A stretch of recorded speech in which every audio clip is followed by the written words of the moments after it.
male, and the argument in that traditional thought is yin-yang has to be balanced so that the world will operate normally. And that's why, because of this philosophical thought of yin-yang, therefore, in current China, we're still implemented in a way that is about male and female. And we always have saying like, if men and women work together, the work will be more effective. And this kind of thing. So it's entrenched into our society from those traditional philosophical thoughts as well. So there are many aspects. Professor Barner may have other things to add, but there are many aspects that come into this long history of this really difficult to challenge discourse of gender binary, gender essentialism, through history, as you rightly pointed out, and then through religion, through colonialism in particular, when it becomes very influential and entrenched into other societies. And in that process of colonialism, another layer of power dynamics comes into that. There's this superiority of the West as compared to the broader East, the superiority of the global North as compared to the global South. Again, you can see how they are all related as binary constructions that kind of becomes orders shaping how the world operates. West, East, North, South, men, women, adult, child, they all are actually linked and essentially underpinned by similar order and structure that has these historical constructions coming together. So yeah, that's very important in terms of the histories. Yeah. Other questions? Mine is just thank you, Professor Xu, for your presentation. So mine is it's a comment on curriculum, and I agree with you that the South African ECE curriculum doesn't have gender or doesn't follow a gender-sensitive approach, but we have what we call gender-responsive pedagogy. It's a toolkit that was developed by University of Stellenbosch and VVOB. So the problem that we have now, some of the teachers, it's available online, you can download and read and follow. Some of the teachers have been trained by the Ministry of Education in South Africa, but currently, especially this year, we have an issue where a group of religious groups claiming to be representing 20 million people are challenging the gender-responsive pedagogy. And they've presented to the president. They have also, I think, yeah, this month they are going to present to the ministry, arguing that it should be removed and be replaced by family values. So I'm just trying to bring into the picture that there is some work that has been done in South Africa, and of course we can build on that, moving into gender-sensitive pedagogy. But also religion, as you mentioned just now, continues to shape how gender is understood and how it's constructed in the country. Yeah.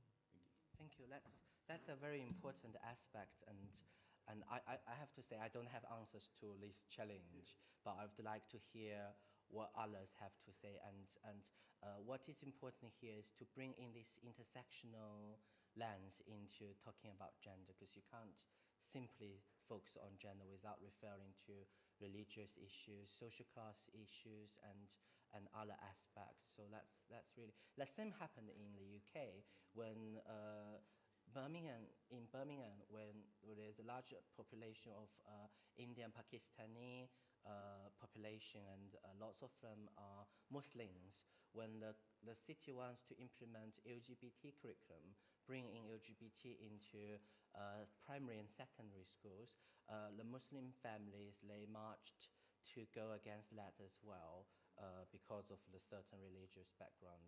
So that's, again, a global challenge that we could explore today and later as well. Thank you. Yeah. Are there any other questions? Yeah. Oops.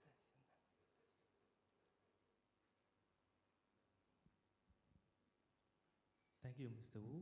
My name is Parmesan Naidu. My question is, with regards to what is your view of the mixed messages from social media, it also does play a role in educating the youth. They watch these media. Sometimes the parents might not have time to educate the child. They send the child off to school, and then when they are with the child, they just say, "Take this tablet," and then the message that they learn in these tablets, some of them might be mixed. So, and also with regards to social media, we also have Disney World. They also producing new cartoons that have these gender norms, teaching childs different ways to play, you know. And I also have an example. For example, my nephew, he's autistic, right? So he loves Thomas the Train, right? And he watches all the programs. And I noticed that when he watches it, there's some violence that he sees in some of the programs. You know, like for me, like I don't believe that swearing is a good thing to learn. But he's small and he doesn't understand. So some of the programs that they sing in these shows, they learning these things and they emulating these characteristics, which I feel that it affects the child as they develop. So that's my view. Thank you. Yeah, thank you for pointing that out. We noticed that as well, and there's lots of research out there mentioning how social media, especially in a digital era, that has influenced the way people think and behave, and particularly children, how they are also being interacting with those gendered materials surrounding their life from online materials particularly, and that's one of the things.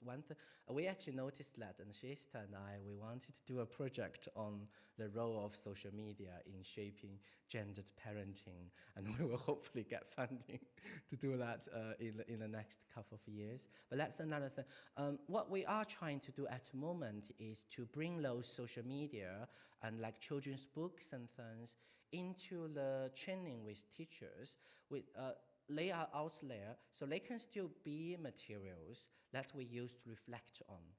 Like, do you see anything in this social media or in this book that you think are gender related? In what ways and how would you do that? So for example, if it's a book, if it's a children's book, that as many children's books often only reflect heteronormative, heterosexual family structures without bringing like different families, like parents with the same sex and things. We actually use those as materials to ask teachers, and oftentimes even some teachers may think, oh, I don't see any problems in this book. It's okay. And then we point out, if you have children who have same-sex parents in your classroom, what do you think this will imply when all of them are always reading those books? The same applies to some cartoons as well. And that itself becomes a training process, a reflective process. So I would say we need to challenge that. And at the moment, the first step is to use those as materials in the process as well. Yeah. Thank you. There's a question at the back.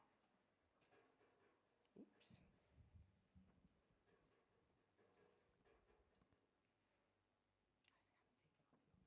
Thank you so much. I think I'll stand because I'm a bit tall. Thank you so much for that presentation. I am Shandu, and I think I have a comment that I would like to maybe articulate. I think the work that you do is amazing, and the work that we all do is amazing. But I think it's important for us to remember that when we speak of the schooling system, it's like a tripartite or a triangle where it's parent, it's child, and it's the teacher. And a lot of the time we find that in as much as the work that we do can be great, it mainly involves teacher and child. And the truth of the matter is that the children that we encounter go back to their families. And a lot of the time when they go back to their families, the very norms that we seek to disrupt or problematize are then reinforced through a system of either chastisement or reward, where when they perform these heteronormative ways of being, they are rewarded by their parents as, you know, that being good behavior. And if they try to express themselves in a way that does not reinforce heteronormative or, you know, hegemonic masculinities specifically, they are chastised by the parents. So I don't know how we could do it, but I do think that it's important in our strides to not leave out the one component, which is a very essential part of how, you know, the children that we encounter, how they actually begin to navigate the world. Thank you. This is really important, and we notice that as well. A lot of our teachers will say, yes, we agree, we need to do this, but our parents wouldn't agree with that. So that's a very challenging and important aspect. In the Chinese context, what we notice through our research is also this becomes very classed. We have been working with international kindergartens where the children and their parents, they have rich experiences of going abroad. So many of the parents, they actually are educated abroad, coming back. So they pay particular sensitivity to those gender issues, whereby in other areas of the country, that still is, as what you have said, very heteronormative and traditional ways of performing gender. So that's again linked to social class and other aspects of our life. One solution, which I can't say is already working, but what we are trying to do is work with teachers to empower children. As I said, we argue children as active participants and they are agents. We are working with, like, to empower children to actually educate their parents. So it doesn't have to be us, it doesn't have to be the teachers, especially in contexts like China. There's a really strong tension between the teachers and the parents at the moment, where the parents are thinking, where are the customers paying for our children's education with high fees? And it's very difficult for the teachers to empower themselves to tell parents, you are doing this wrong or whatever, but they listen to their children.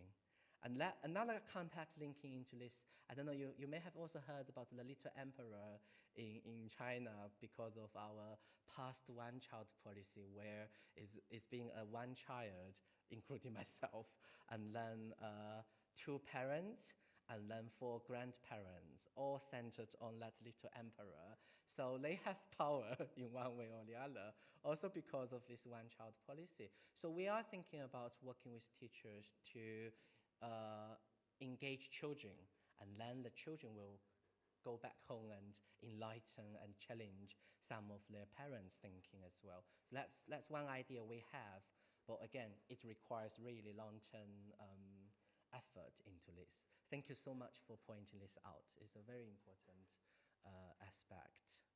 Yeah. Other questions? Okay, that's it. Thank you very, Thank very you so much. Thank you so much. Let's please give. So I really am so inspired by Professor Chu's presentation, precisely because many of our honor students are busy working and doing and will eventually conduct research in the area of men's presence in the early years. And so thank you very, very much again. There's much more work to be done, and this is simply one of the first conferences, I think, in this country and maybe even in this continent that takes gender and sexuality in early childhood seriously. So thank you very much. In the next, maybe I'll take about 5 minutes, because I understand we have a break coming through. I simply want to proceed with where I began earlier on in relation to introducing this conference theme today. And I guess we are presenting arguments, as Professor Chu has indicated in his presentation, about why we should take gender and childhood sexuality seriously, and specifically in early childhood education. For those of you who are not aware, as a SACHI team, we run parallel projects. So we are busy working with men in the early years. We're working with sexuality education and pre-teenage children. We're working with the Teenage Pregnancy Project. We're working with social media, gender, sexuality, but we're also working with parents. And Dr. Vusi would understand that, because recently I submitted a paper precisely on the point that you, Shandu, raise about the significance of parents. Notwithstanding the significance of parents and the power that parents wield, what I have argued is how schools and teachers, in particular, wield a great deal of power in misdirecting the collaboration that we need in terms of that tripartite system that you have mentioned. So the conference theme really builds on the work of established scholars on a global scale, including that of our keynote, but also of the work that has been in the making for the last 40 years or so. And this includes the work of Barry Thorne, the work of Mindy Blaze, of Debbie Epstein and Richard Johnson, of Glenda McNaughton's classic book, Rethinking Gender in Early Childhood, of Emma Reynolds' work on junior sexualities, on Carrie Pachter's work, on Kerry Robinson's work on childhood innocence in Australia, on Elizabeth Kane's work in the US, and of course on the co-edited book that was published in 2015, which brings together several countries in understanding this issue around gender, children, childhood, and young people. And so in terms of a brief overview, is that why is it important to address gender and sexuality? How do colonial legacies and this question around the historical framing of gender and sexuality in ECE is precisely what drew our inspiration for this conference, including the book that we have published together on gendered and sexual norms in ECE within post-colonial context. And we in South Africa reflect that example of a post-colonial context undergoing a decolonial thinking. And then the one word that comes through in terms of our keynote presentation are these power dynamics. So if you end today's conference with understanding this stubborn way in which power dynamics continually shape our everyday experience, including adult-child relations, we would go far in understanding the configurations of gender and the antiquated understandings of gender as something to do with sex, and therefore the heterosexual reproductive connection.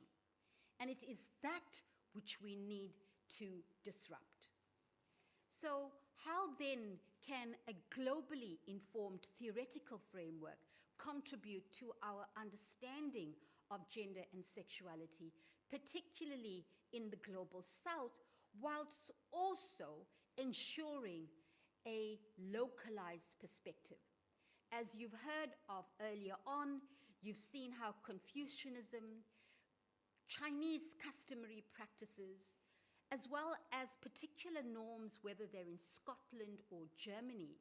But what are those customary practices that reinforce an antiquated understanding of gender and therefore its stubborn association with the heterosexual connection?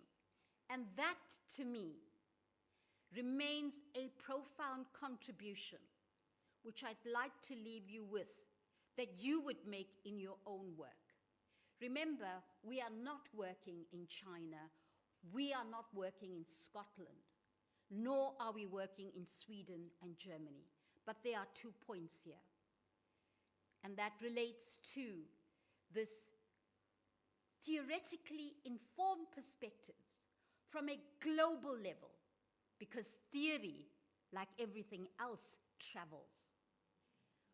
But being completely respectful of and having your eye on what it means to be right here in Durban, in South Africa, amongst 10 million people about, that predominantly identify as isiZulu speakers, and how the customary practices around, for instance, ukoshlonipa, respect for elders, respect for elder men, how ukoshlonipa, ilobola, how these practices mean and what they mean then for gender, but how these same practices can also become something new.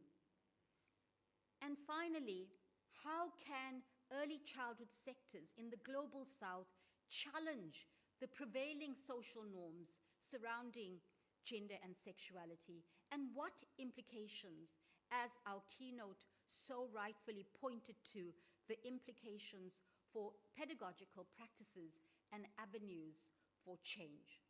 So this, in a broad sense, captures the ways in which I would like to introduce then this conference theme, but also to illustrate that the way in which the keynote, Yue and I, and including Vina Adriani from Indonesia, try to bring together Global South scholars from Brazil, from South Africa, from Pakistan, from Vietnam, and from China.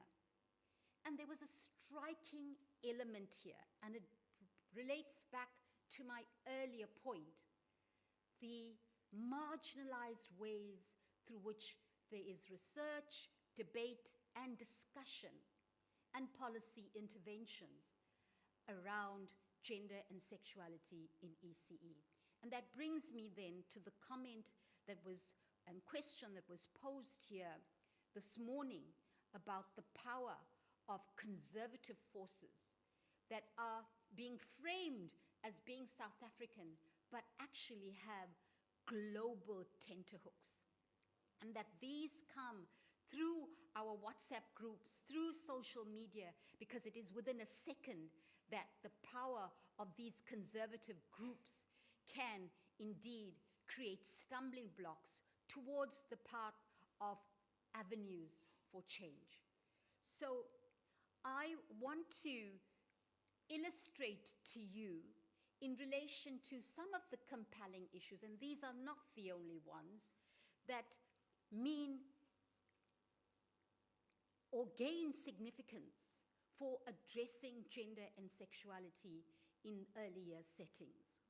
And what I have done here is simply to ask the question, is what kinds of childhood are being promoted when boys and girls and the early years setting remain a no-go arena through those 20 million conservative forces, or through our common everyday assumptions that gender and sexuality don't matter, that we think we should take a gender-neutral position, children are children, they're all the same, when actually the research that is emerging and that we have been doing for the last 2 decades, and how the young scholars today are working in this field, including many of you present here today, is suggesting to us the significance of starting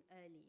And I am reminded of Nicola Alloway, an Australian academic who many, many years ago stated that 8 may be too late. So starting at age 8 may be too late.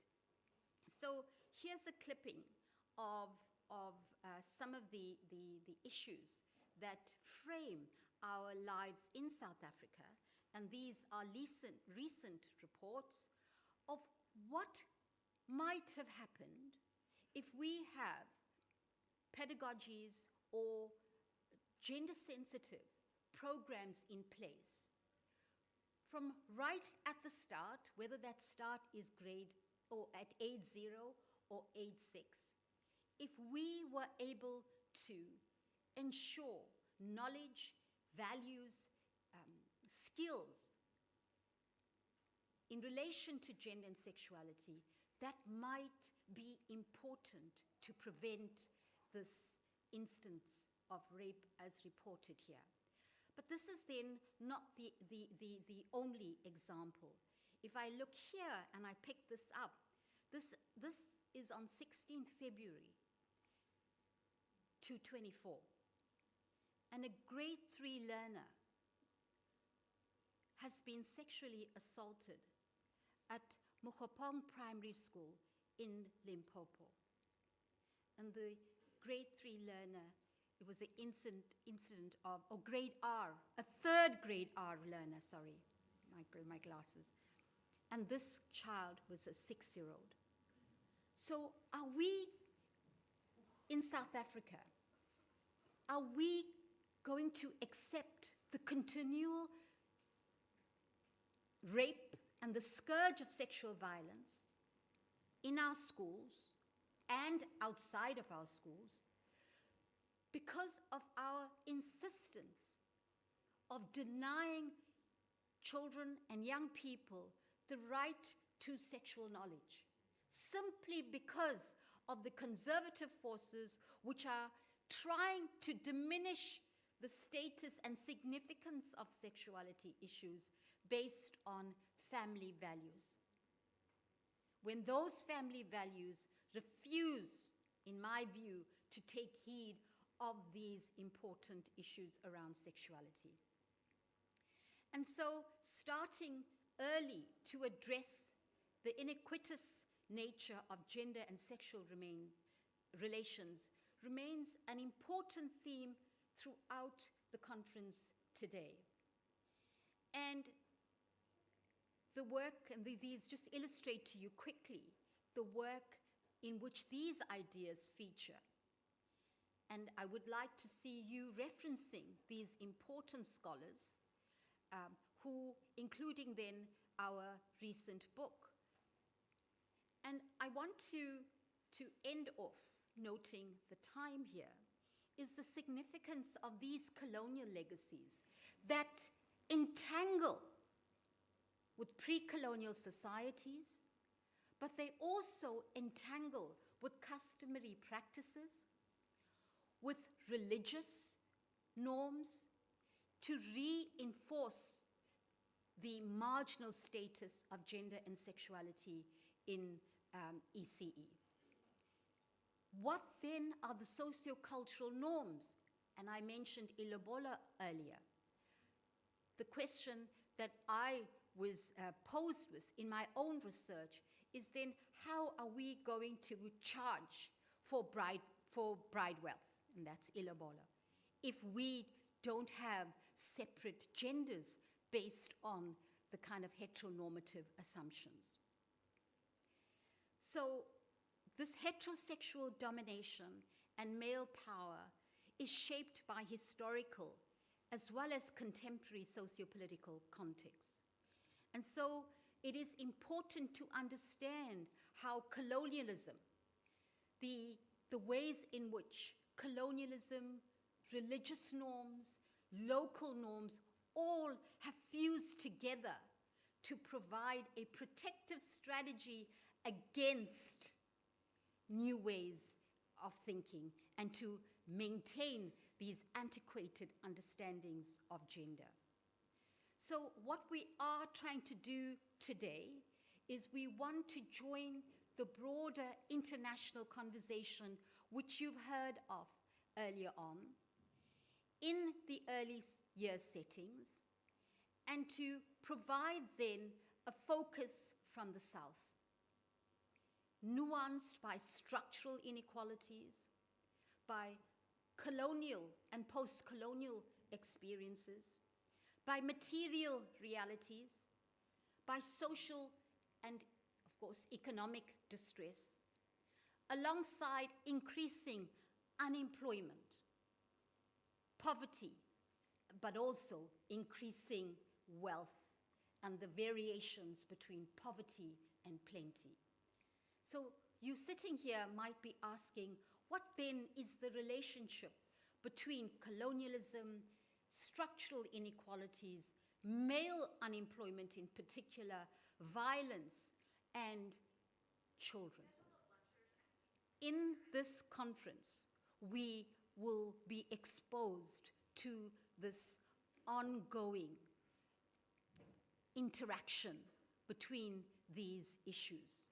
And we hopefully will come to a better sense of the urgency of this sort of work and the need to develop scholarship, because that's what we're aiming and doing amongst us all as the SACHI team, is to ensure that we do not falter, we do not allow for those conservative 20 million signatories and forces to disrupt our path towards social justice, gender justice, and new opportunities for change.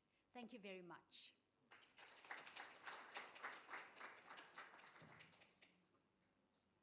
So I think we'll take a break, and I think that break takes us to about 11:40, let's just say 10:45. Okay. Just as a ground rule, please make sure that all your cell phones are off when you return from the tea break. Thank you very much.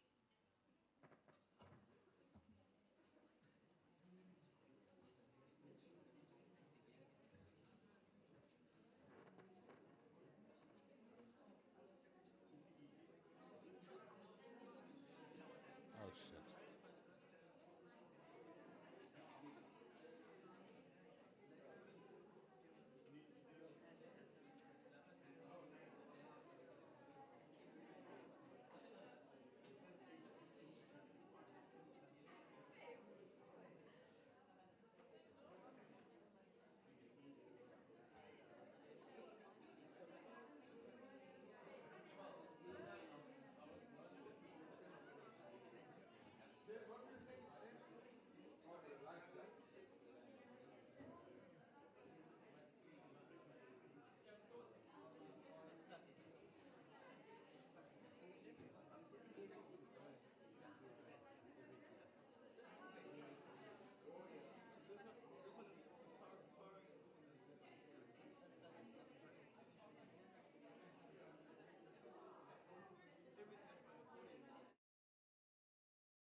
I'm sure you're very grateful for.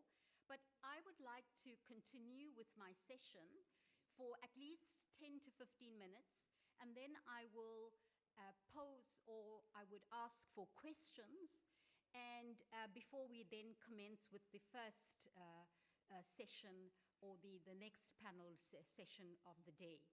So I'm hoping that the administrators will present to me times. Dr. Musa there at the back, I am hoping that I have an indication of time, as well as the conclusion of my session before the session starts, the next session starts. So in my earlier presentation, I gave you a sense of the broad ambit, the specificities of being here in South Africa, and what this means for South Africa in relation to these sort of headlines that I've picked up on, including one from February 2024. But I have to say that this is not the only reason why we should be focusing on gender and sexuality in early childhood.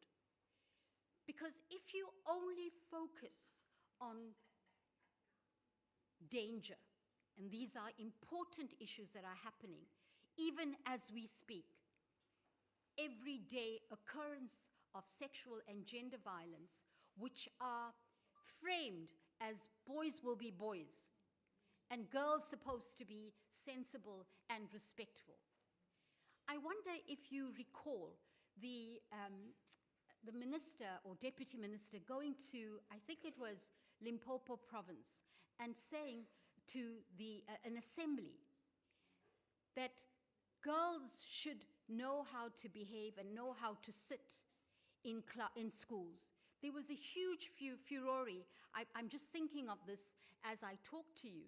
But there was a huge furore about how gender was being shaped even at the political level, in defiance of how we understand gender to be in relation to equity and fairness. So I want to quickly proceed then in specifically focusing in this slide on colonial legacies. And here I want to articulate, and it's a question that was posed earlier, about how history has also shaped the current crisis that we faced in understanding gender. So historically, the colonialization, for instance, interacted with pre-colonial societies to create a so-called gendered order, but had deep colonial links. And in this colonial linkages, religious norms, racialized norms, class norms, all merged together to produce the ideal white, heterosexual, Christian man to be the ideal to which we need to aspire. These norms, as you have experienced historically in this country, worked together with customary practices, fused with local religious value systems, to create what we have in this country today, where more than 80% of our population identify as Christians, but also not forgetting other religious bodies and value systems that try to submerge and subdue gender and sexuality in relation to a rights-based path. Because there is an inherent conflict between these understandings of gender, sexuality, coloniality, and religion and customary values with the new path towards unsettling these power relationships. And part of our agenda here is really to do that disruptive work and to argue and speak back to these power dynamics that refuse to value the stabilization of human relations in relation to social justice and an ethics of care and respect. So how do power dynamics perpetuate normative ideals of masculinity and femininity? And again, how are these dynamics shaped by post-colonial experiences? So here I want to go back to a point that was raised in the keynote, and this is around power. In the keynote address, it became very clear that these power dynamics, global East and the rest, global North and global South, adults and parents, teachers and children, adults and parents and children, men and women, boy and girl. But there's more to this. Gay and straight, or straight and the rest. But there's even more to this. Black and white, particular ethnic values and the rest. And if you understand the global sphere, you would recognize how these hierarchies and these constructions of knowledge based on power relations in this way have led not only to inequalities, but extreme forms of violence. But it has also led to this core issue here. How do we understand the most heinous way through which children in our country confront schooling, confront their surrounding environments in and around the school through fear of men and boys? And this fear, I have to say, begins in the very early stages of life. So if we want to address that fear, we can no longer wait till the magic age of 16, when children and young people are expected to be sexual. We have to address this very early in the life course. So here I'd like to allow us to think about theorizing gender and sexuality, and theorizing gender and sexuality as I hope you would leave today's session, gender and sexuality in relation to our global South context, here in South Africa, here in KwaZulu-Natal, and what might be the best and most appropriate way to make sense of what is happening. So number one would be to rely on what the adult empire of knowledge, which is children are children, gender doesn't matter. And I ask you, if we continue to frame our theories based on children are children, gender doesn't matter, what are the implications? So please see these theorizings about gender and sexuality and childhood, and ask yourself, for each theory, what are the implications? A next set of theorizings revolves around what our keynote referred to as developmentally appropriate practice. And these are the ways in which we understand childhood development, and the famous work of Piaget, Freud, arguing that children and young people develop through ages and stages of development. That when you are 6, you cannot know of gender. But maybe when you are 12 or 15, you know more. Inherent in developmentally appropriate practice is a biological understanding of growth. Under no circumstances am I not taking heed of age-appropriate interventions, meaning that we need to reach children where they're at, so therefore age-appropriate. But age-appropriate does not mean a denial of gender and sexuality. In fact, that is where one of the significant confusions arises, when gender and sexuality are eroded and childhood then is sanitized of sexuality.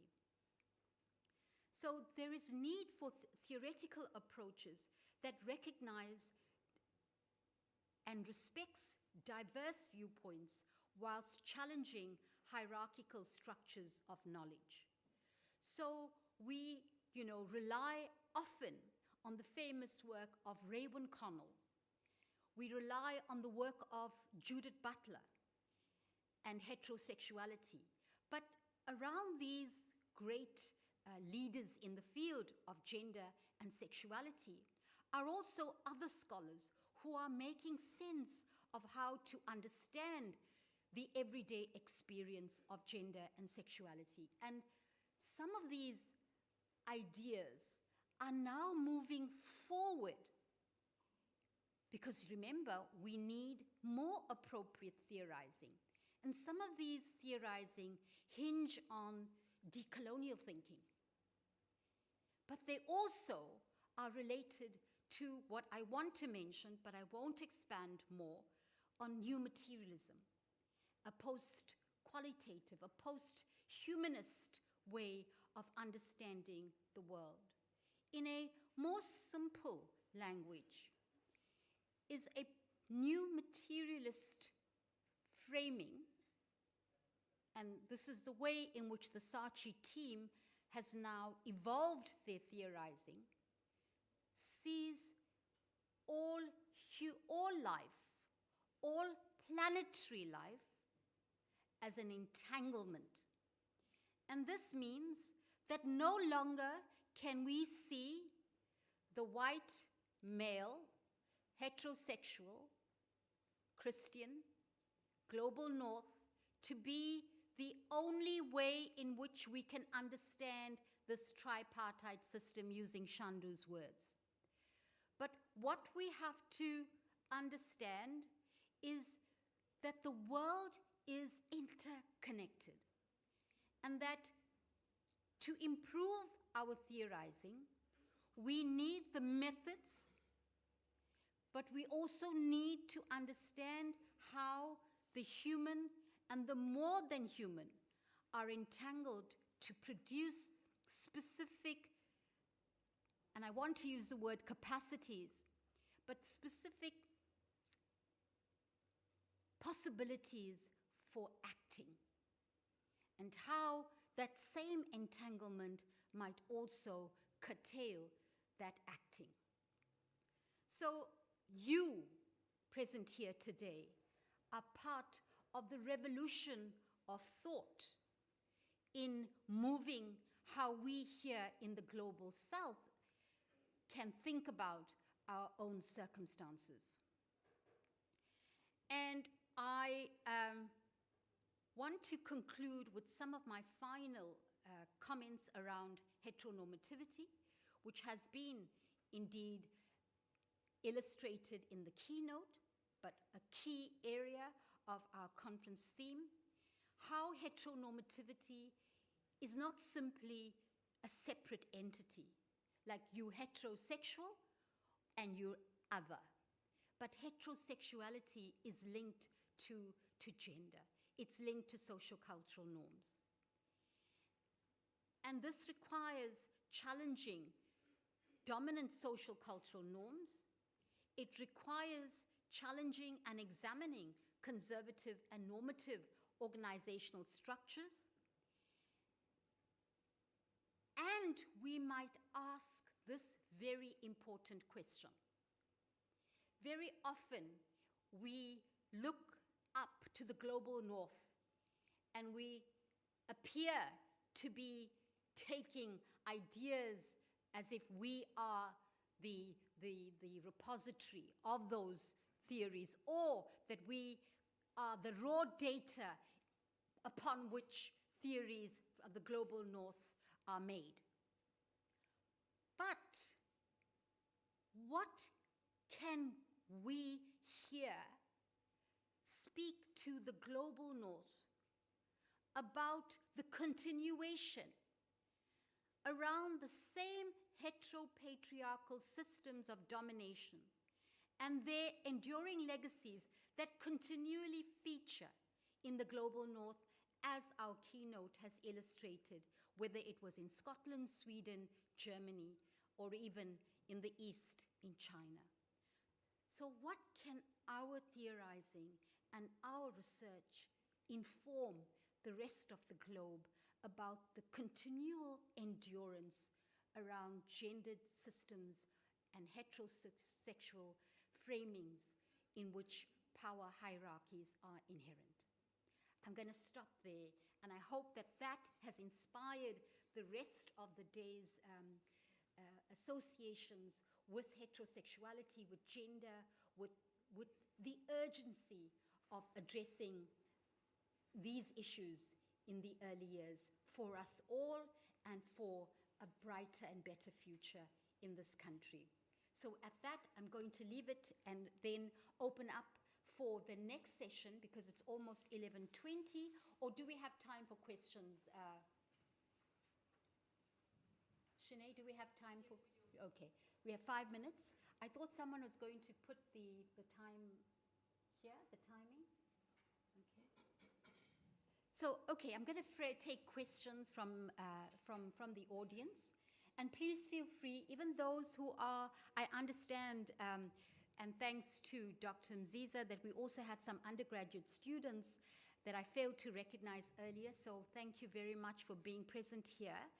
So please feel free to ask questions without any doubt about the academic value of it. Everything you ask is of value. Okay, questions?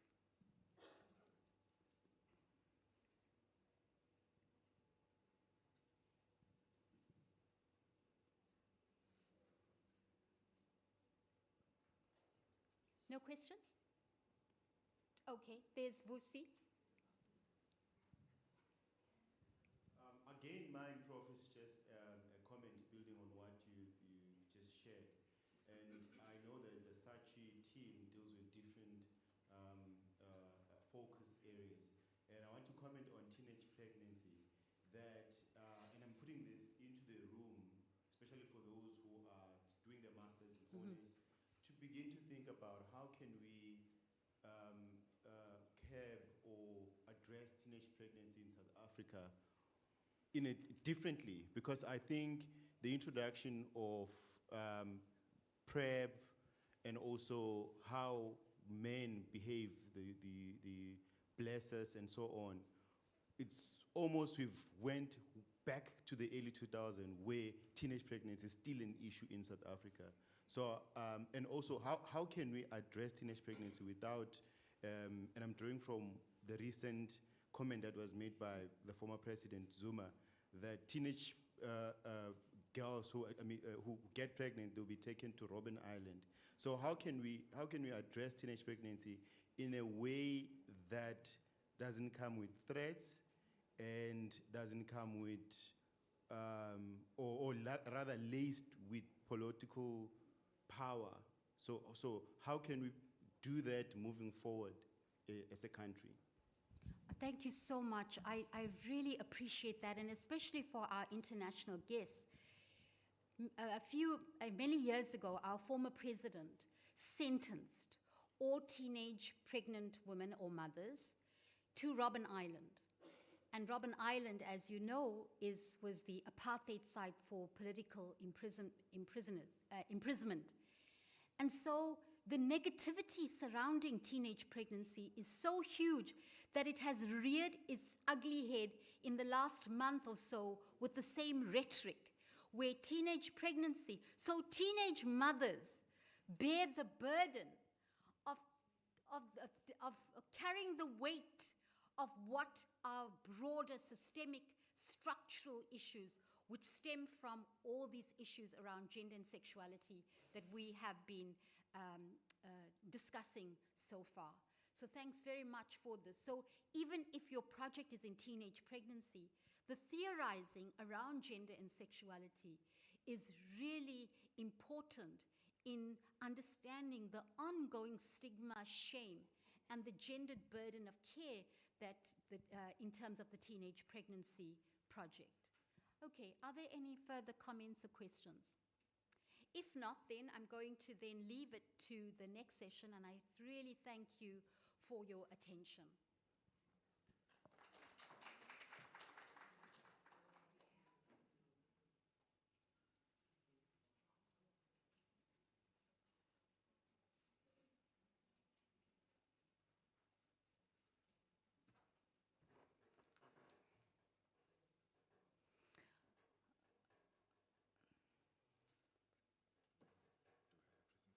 No, I'm just presenting the speakers.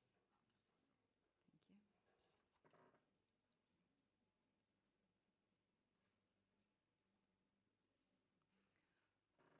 Good morning, everybody. My name is Patsy Junarayan.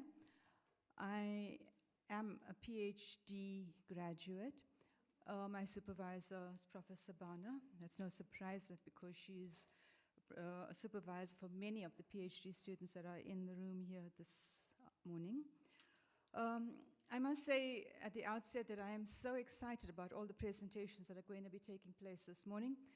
I was especially excited about your presentation as well, keynote, because as you was talking, you know, I've come from a place where I've worked with children for 38 odd years in ECD. In fact, I noticed that you say ECE,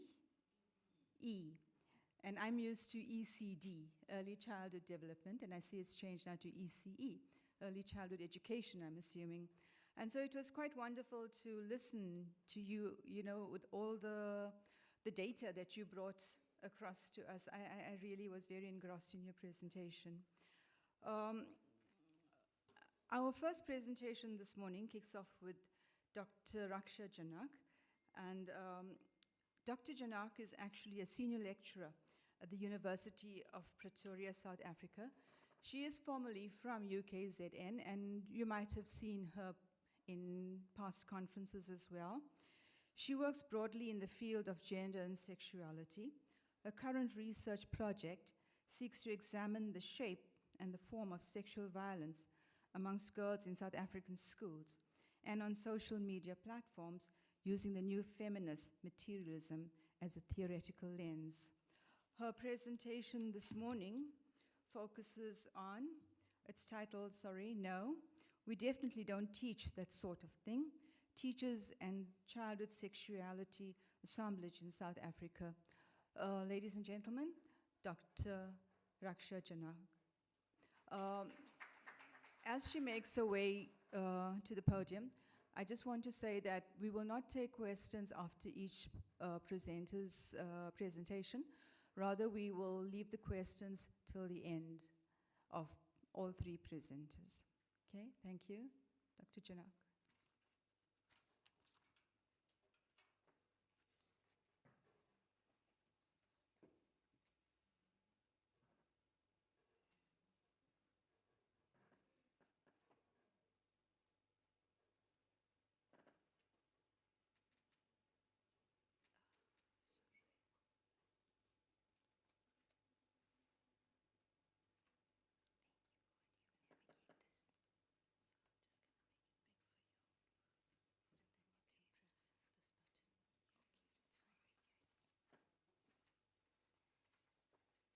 Okay, thank you, Dr. Gionarayan. Good day to everyone. So my presentation for today is titled, No, we definitely don't teach that sort of thing. Teachers and the Childhood Sexuality Assemblage in South Africa. So in Southern Africa, the context for the study, open conversations around sex and sexuality with young children is often considered as taboo. Be it at home or even at schools, you'll find that in many cases, young children's access to sexual knowledge is often restricted or denied. Now, this restriction, according to scholars, is not something that is random, but is located within a protectionist view, a view that positions any association between childhood and sexuality as harmful, as contaminating to a presumed innocence, as dangerous, and also one that views young children as victims of sexuality. Now, this view weaves into the schooling context and comes to shape how teachers respond or act towards issues related to sex and sexuality in early childhood. Despite global and sub-Saharan emphasis on the importance of sexual literacy in early education, research has shown how teachers still choose not to engage with sexuality and how the word sex is often avoided and how discussions around sexuality still remains largely invisible and in some cases absent from the curriculum altogether. Now, the problem with this is that such evidence presents narrow constructions of childhood that not only undermines young children's sexual capacities, but also their ability to inflict harm in the classroom, and one that regulates sexuality in early childhood as a hidden and secret dimension of social life. So the aim of this study is then to add to the existing literature around teachers and childhood sexuality by conceptualizing how teachers come to respond and address these issues through a materialist view. To do this, the study draws on new feminist materialism as a theoretical backdrop. And I must mention that these concepts are, of course, described in much more detail in the chapter. But for the purpose of this presentation, I'm just going to briefly explain some of these concepts. Now, a new feminist materialist philosophy is a way of thinking that considers human experiences as shaped by the more than human entities. Now, by this, I mean things, bodies, objects, and also more abstract concepts such as space and time.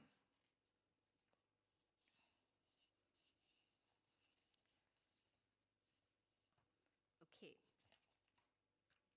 When we look at a new feminist materialist framework, we find that more than human entities are seen as having its own power. According to Bennett, they are vibrant and they possess a thing power, capable of causing change, capable of affecting and being affected in return. Now, the coming together of both human and more than human entities can cause change in one of three ways. Number one,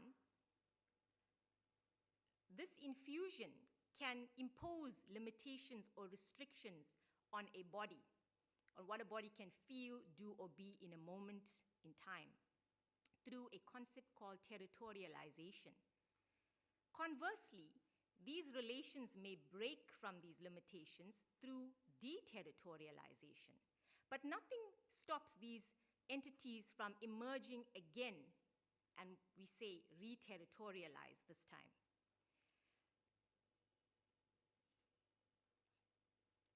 In this study, I conceptualized teachers' perspectives within a childhood sexuality assemblage. Now, an assemblage, according to Deleuze and Guattari, is an arrangement of matter, both again now in its human and more than human forms, that come together to produce change. In relation to this study, we want to find out how these material entities merge to capacitate or incapacitate the ways the teachers come to respond to issues of sexuality or sex in the classroom.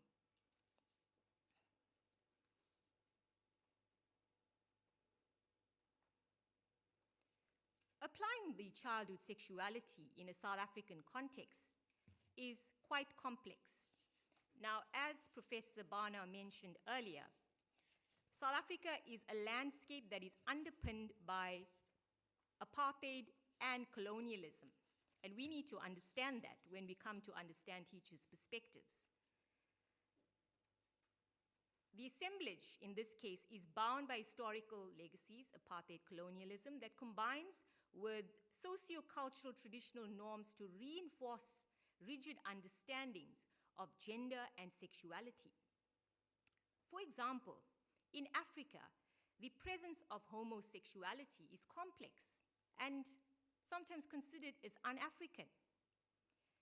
Right? You will find that there is an emphasis on the traditional binary of gender and heterosexuality as privileged. A quick look at the methodology for the study. The context was Rainbow Primary School, located in the province of KwaZulu-Natal.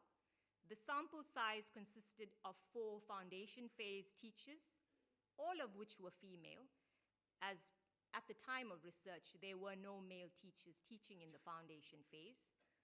A purposive sampling technique was adopted, and all ethical procedures were abided by. Data was collected using semi-structured interviews and analyzed using Braun and Clark's thematic analysis. In this analysis, I mapped out the assemblages and identified movements of territorialization, deterritorialization, and of course, reterritorialization. I will now present to you the findings of the study.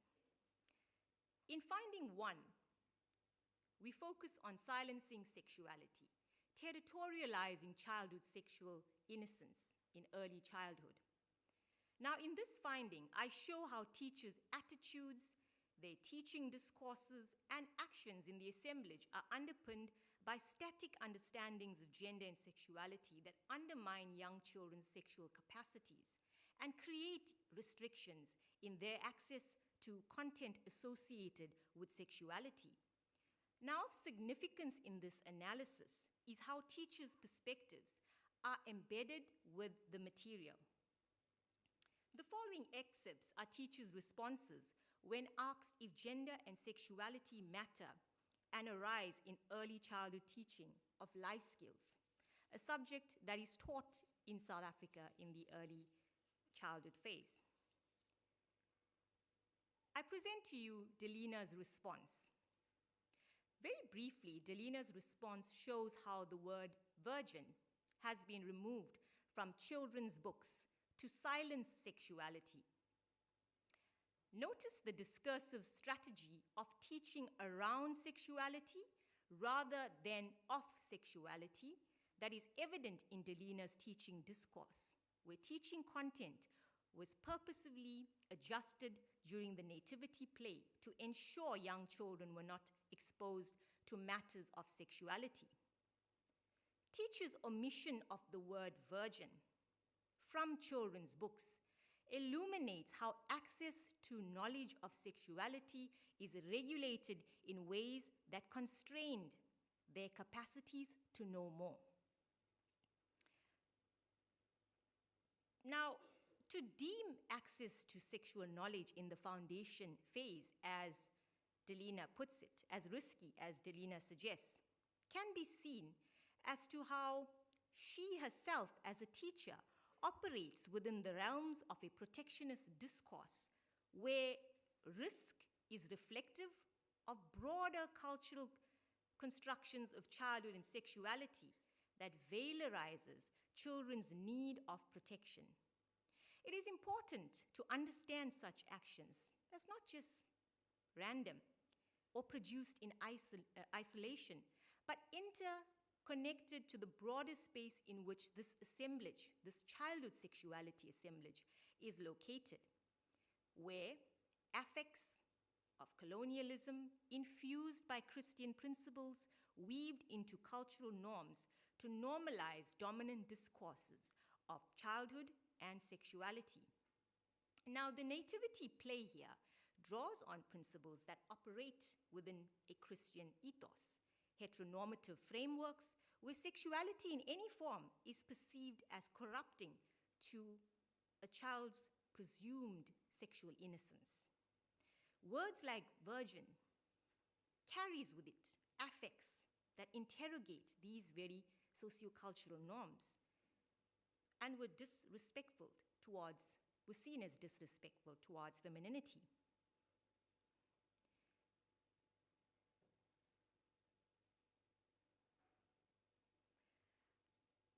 In the next example, just below Delina, I present Zora, another foundation phase teacher. Now, evident in Zora's response, where she makes reference to still young, along with mockery in the form of a laugh, is reflective of the interplay between her and dominant discourses of childhood sexual innocence and developmentalist understandings in this assemblage that denounces the association of children and sexuality, positioning children in the foundation phase as naive, passive beings, incapable of sexuality, that see sexuality as an adult-only domain.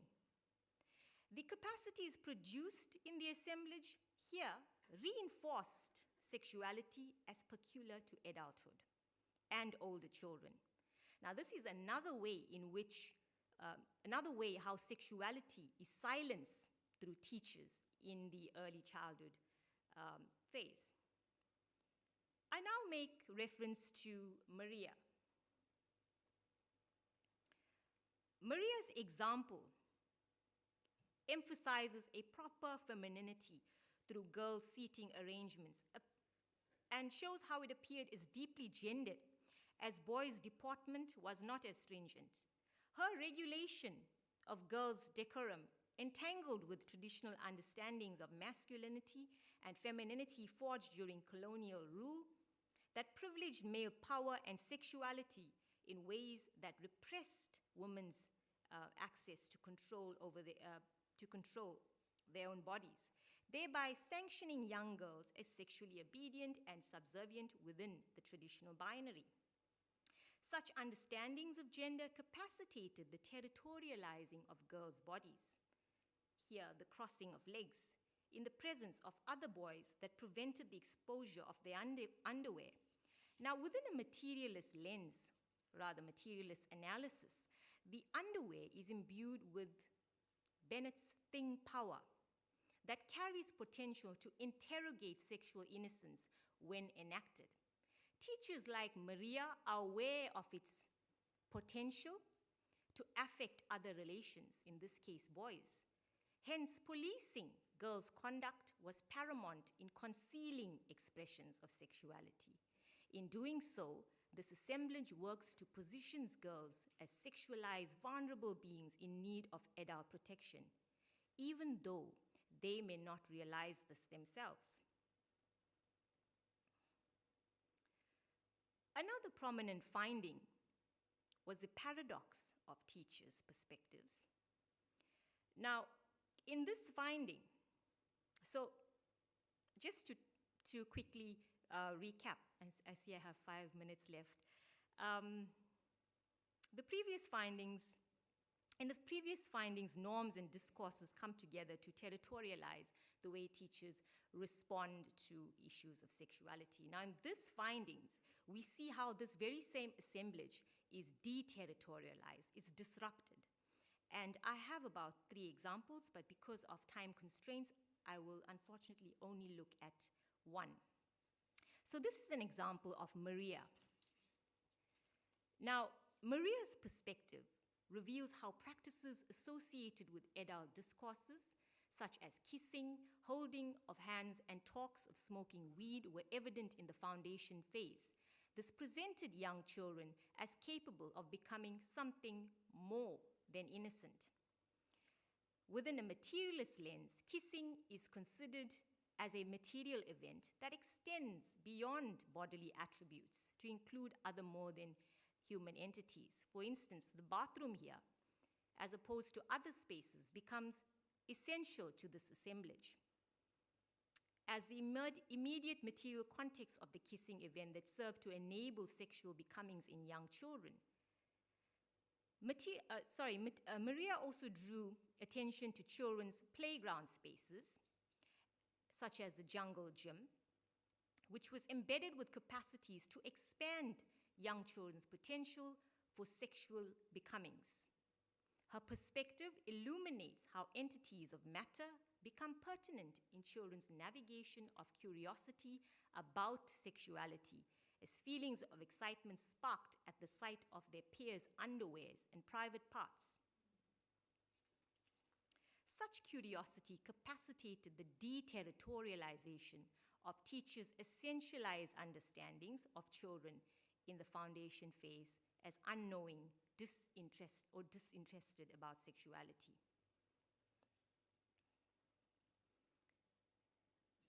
So the next example, apart from sexual desires, the next example shows how teachers' perspectives reflected young children as capable of inflicting harm through drawings. And I'm not going to analyze this in detail because of time.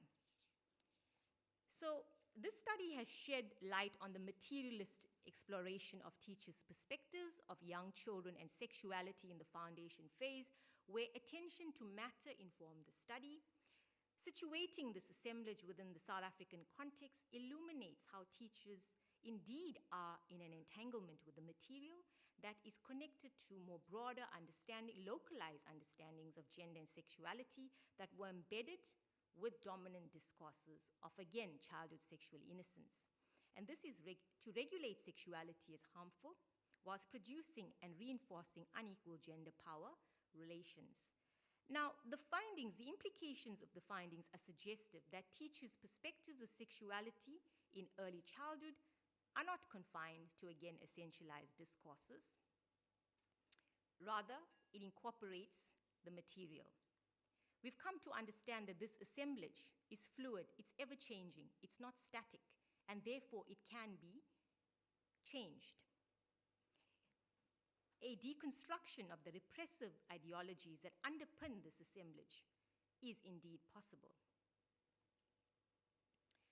Moving forward, the need for training teachers on the importance in addressing sexual literacy for children in the early years is therefore a vital step into deterritorializing dominant discourses and heteronormative frameworks that not only govern teachers' perspectives of childhood and sexuality, but also contribute to children's vulnerabilities to sexual risks, particularly in young girls.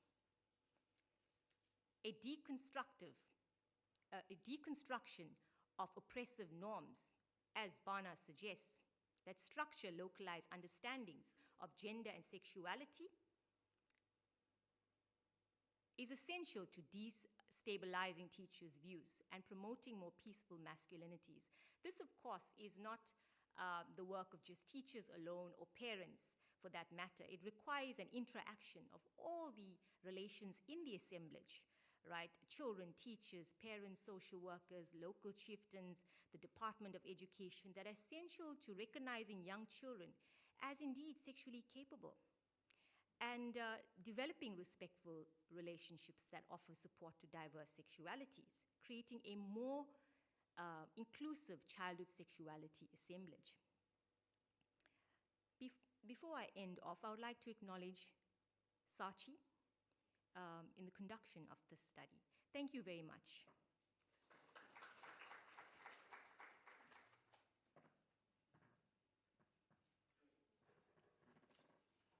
Thank you very much, Dr. Juna. Our next speaker is Diloshni Govender. And a little bit about Diloshni.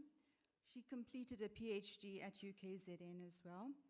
Her research focuses on childhood masculinities, heterosexuality, and violence in the early years of primary school.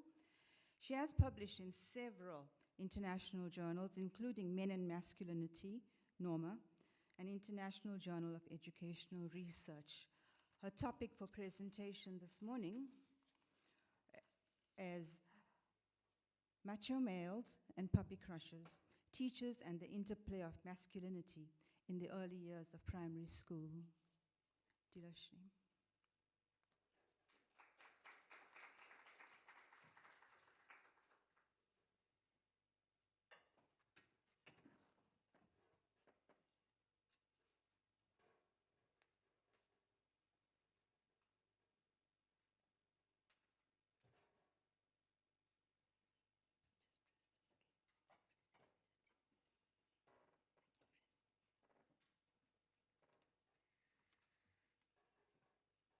Good morning, everyone. My name is Diloshni, as Patsy introduced me.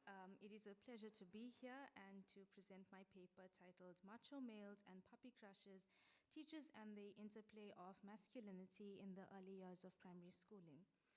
I begin by providing a brief introduction and background to the study.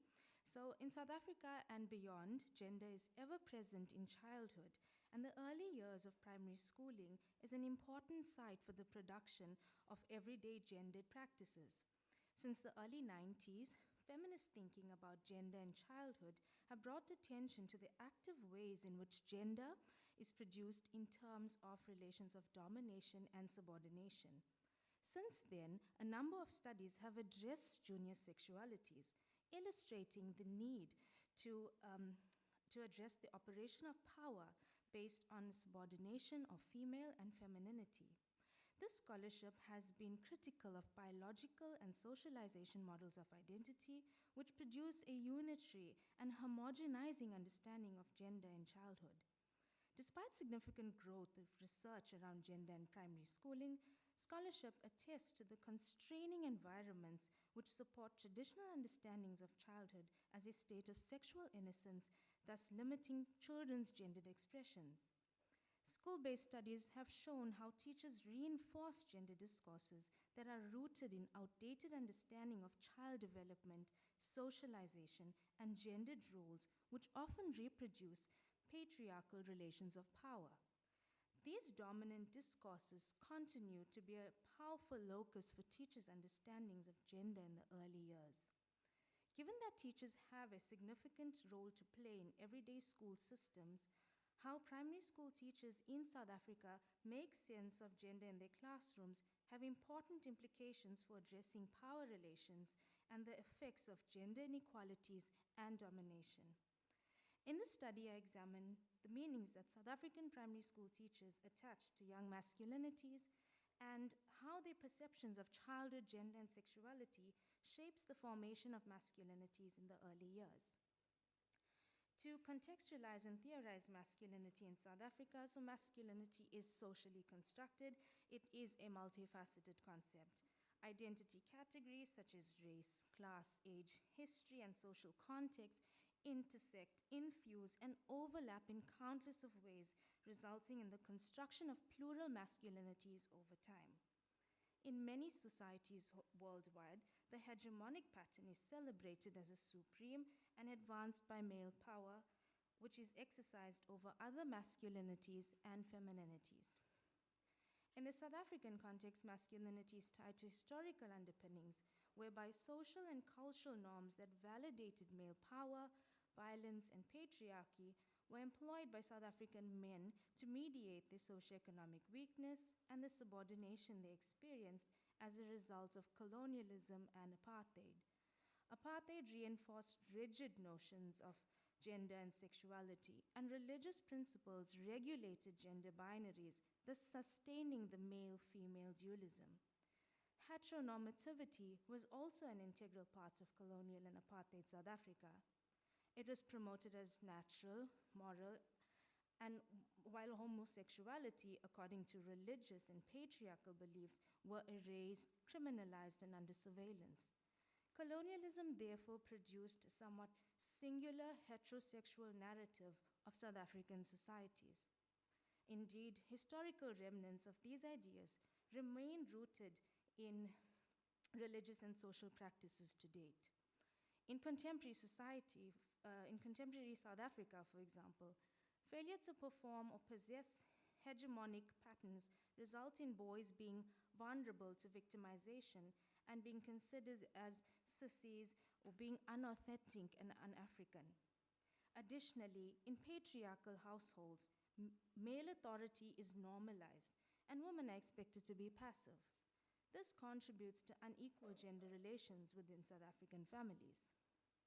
Instead of contesting societal and historical norms that support and indeed legitimize the entrenchment of hegemonic masculinity, schools are important sites where patriarchal power and gender norms are often reinforced. South African schools are expected to promote gender equality as prescribed by law, assisting boys to reflect on masculine norms and broaden their understandings of inclusive masculinities. It remains important work. Instead, teachers maintain, regulate, and sustain dominant norms based on very narrow, essentialist understandings conceded from historical and religious framings, which limit the gendered and sexual experiences of young boys and girls, thus leaving gender binaries and inequalities unchallenged. A key feature of current debates on gender and sexuality in South Africa is directed to how primary school teachers understand and make sense of childhood sexuality, the reinforcement of gender power relations, and the validation of heterosexuality. In this study, I consider how sociocultural contexts and historical remnants have profound implications for how teachers talk about gender and sexuality in the primary school, and for how, as Professor Zhu mentioned, how they construct gender subjectivities. So in this, the study draws from a completed ethnography which examined the construction of masculinities among primary schools at a co-educational, fee-paying public school situated north of Durban. In this study, in order to gain a broader understanding of how masculinities were regulated, teacher participants in the foundation phase specifically were included in the study. So in this research paper, attention is given to the analysis of the data drawn from the interview sessions which I conducted with teacher participants. Semi-structured individual interviews and observations were the main instruments for generating data. The data were organized into common themes using thematic content analysis. The theoretical tenets of masculinity theory and the concept of heteronormativity were critical to shaping the interpretative focus and supporting the findings of the study. There are 4 themes that I wish to discuss in this presentation. I first begin with teachers reinforcing hegemonic masculinity. So in the findings, it revealed that teachers constructed boys' violent behavior, their misbehavior in school, as a natural part of their development. They held a biological understanding of gender based on statements such as boys are boys, and you can see that inherent violence in them. And these were invariably constructed as a natural aspect of their development occurring along a predetermined path. Teachers constantly defined boys' behavior as problematic, constructing a somewhat one-size-fits-all assumption of boyhood. Now, the boys will be boys discourse reflects a character-defining masculinity and a core personality which all boys potentially share, thus erasing the possibility for change. And this works against the varied and plural forms of masculinities that exist in South Africa, where boys negotiate their masculinities in different ways, which also includes caring ways. Thinking along the lines of biological determinism can significantly narrow boys' opportunities to exercise their agency. In terms of addressing misbehavior, I found that many teachers rejected physical punishment as a method to enforce discipline due to their need to comply with policy rules and regulations regarding corporal punishment in the school. However, some teachers nonetheless contravened policy by engaging in verbal methods of punishment and also by labeling and insulting the boys. For example, I observed that teachers commented negatively by constantly saying to boys, you are so naughty, why are you so bad all the time, you just cannot behave. And one teacher in an interview spoke about how and other teachers labeled boys in inhumane terms, such as calling them monkeys. Now, indeed, verbal insults does little to maintain discipline in the school, and instead using insulting words impacts negatively on learners' self-esteem while also being ineffective in addressing misbehavior. In addition, labeling boys as violent all the time and as naughty all the time can result in persistent misbehavior, as research has shown. And it also fails to offer any positive encouragement, and it further serves to limit the multiple identity positions that are available to young children. Given teachers' responses, this led me to question, why do you think boys are naughty? And why do you say that all boys are violent? So teachers believe that boys were socialized into being naughty or violent or hegemonic within the home setting. They believe that boys became traditionally masculine by automatically absorbing sexist and hegemonic messages through role modeling and imitation. And they also claim that boys' behavior were hereditary and infiltrated from their fathers. And these assumptions may be owing to societal discourses in South Africa, where men are often positioned as strong and aggressive within the patriarchal home, and teachers play a role in reinforcing accepted forms of knowledge about men within patriarchal and social arrangements instead of challenging them. Male power in the home was constructed as linear and one-sided, and it was seen as the imposition of hegemonic values from father to son, and teachers held the view that boys were shaping up to become macho males. How children become gendered was based on the notion that they learn to get their gender right through socialization, where power is seen as oppressive, and children learn to do gender as passive beings, as indicated in the statement in the transcript, monkey see, monkey do. Indeed, this is very limiting because it suggests that boys have little or no agency to challenge gender messages and masculine norms in the home. And it also further fails to regard caring fathers in the home, because teachers did not speak or mention anything about caring fathers in the home and how that may impact on boys. With regard to sexuality, biological assumptions underpinning childhood further led to teachers constructing boys as sexually innocent. It was clear that teachers were operating within a discourse of childhood innocence, believing that heterosexual relations were more about informal or platonic feelings, such as puppy crushes, and young boys were incapable of perpetrating sexual harassment. There is research, however, that proves otherwise. For example, John Swain's work in the UK and Bana and Mayeza's work in South Africa, which have shown that boys use homophobic harassments onto gender transgressing boys and misogynistic ideals onto girls. So teachers downplayed situations where boys would sexually harass girls, such as pulling their dresses, and they were somewhat blind to abstract concepts of sexuality and harassment by dismissing it on the account of boys just being innocent, young, and playful. Indeed, failing to identify certain offenses merely because in the belief, in the notion that children are still young and therefore innocent, serves to normalize harassment in the school. Boys' violence into girls left challenged, boys' harassment into girls left challenged by teachers due to the assumption that it is playful, fun, and immature, serves to privilege them in their complicity to hegemonic masculinity, thus allowing them to benefit from the patriarchal dividend. And finally, I found that teachers also held the assumption that young children were unknowing of sexual orientation or diverse sexual orientation.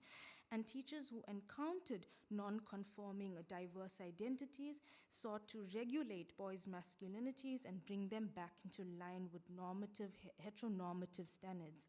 For example, in the transcript that's shown, the teacher encouraged the little boy to align with normative masculine standards in the fear that he would be teased in high school for having feminine qualities and doing feminine dance, wearing feminine clothing.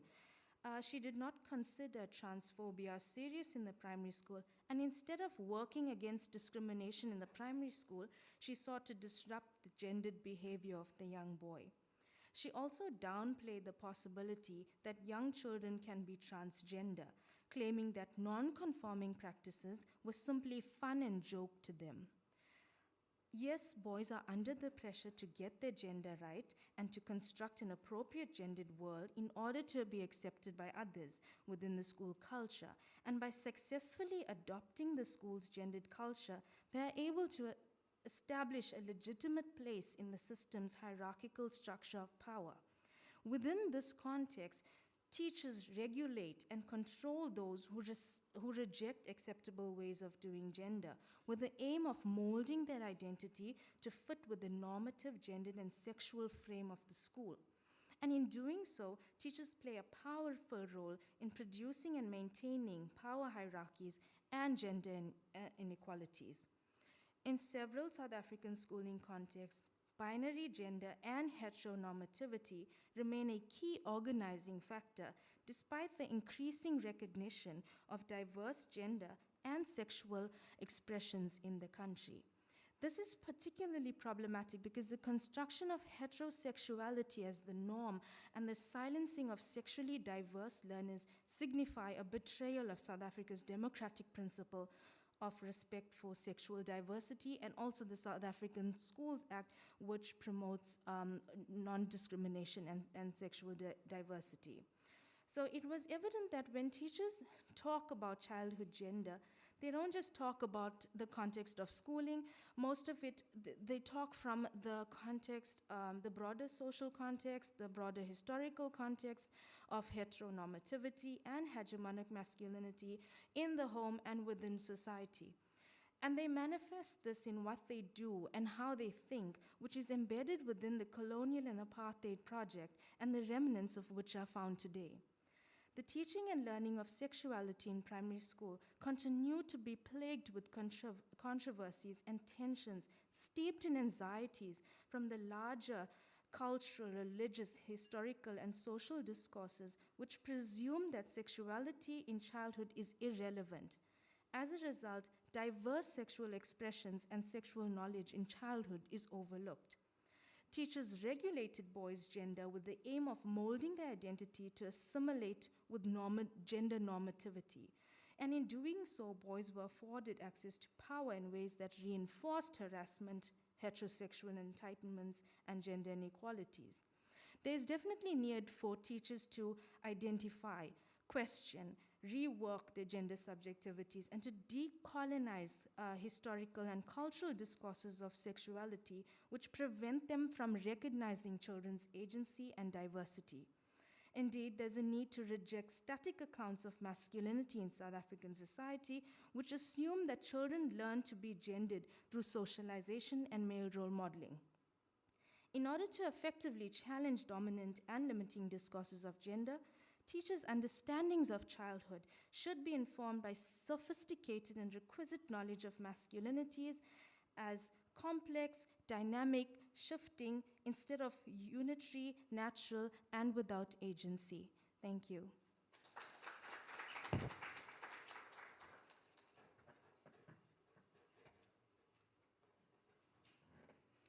Thank you very much, Dr. Govender. Our next presenter is Dr. Vusi Msiza. Dr. Vusi Msiza holds a PhD in Curriculum Studies, and he is currently employed as a senior lecturer in early childhood education at the University of KwaZulu-Natal. In 2020, Vusi was a visiting scholar at Teachers College, Columbia University in New York City. In 2023, he was a project manager of an international fellowship program on racial justice funded by the United States government. His research focuses on men and masculinities in early childhood education and the professional learnings of early career academics. Vusi supervises postgraduate students and delivers lectures across undergraduate and postgraduate programs. He has presented his work at numerous national and international conferences. Quite impressive, Dr. Vusi. So welcome.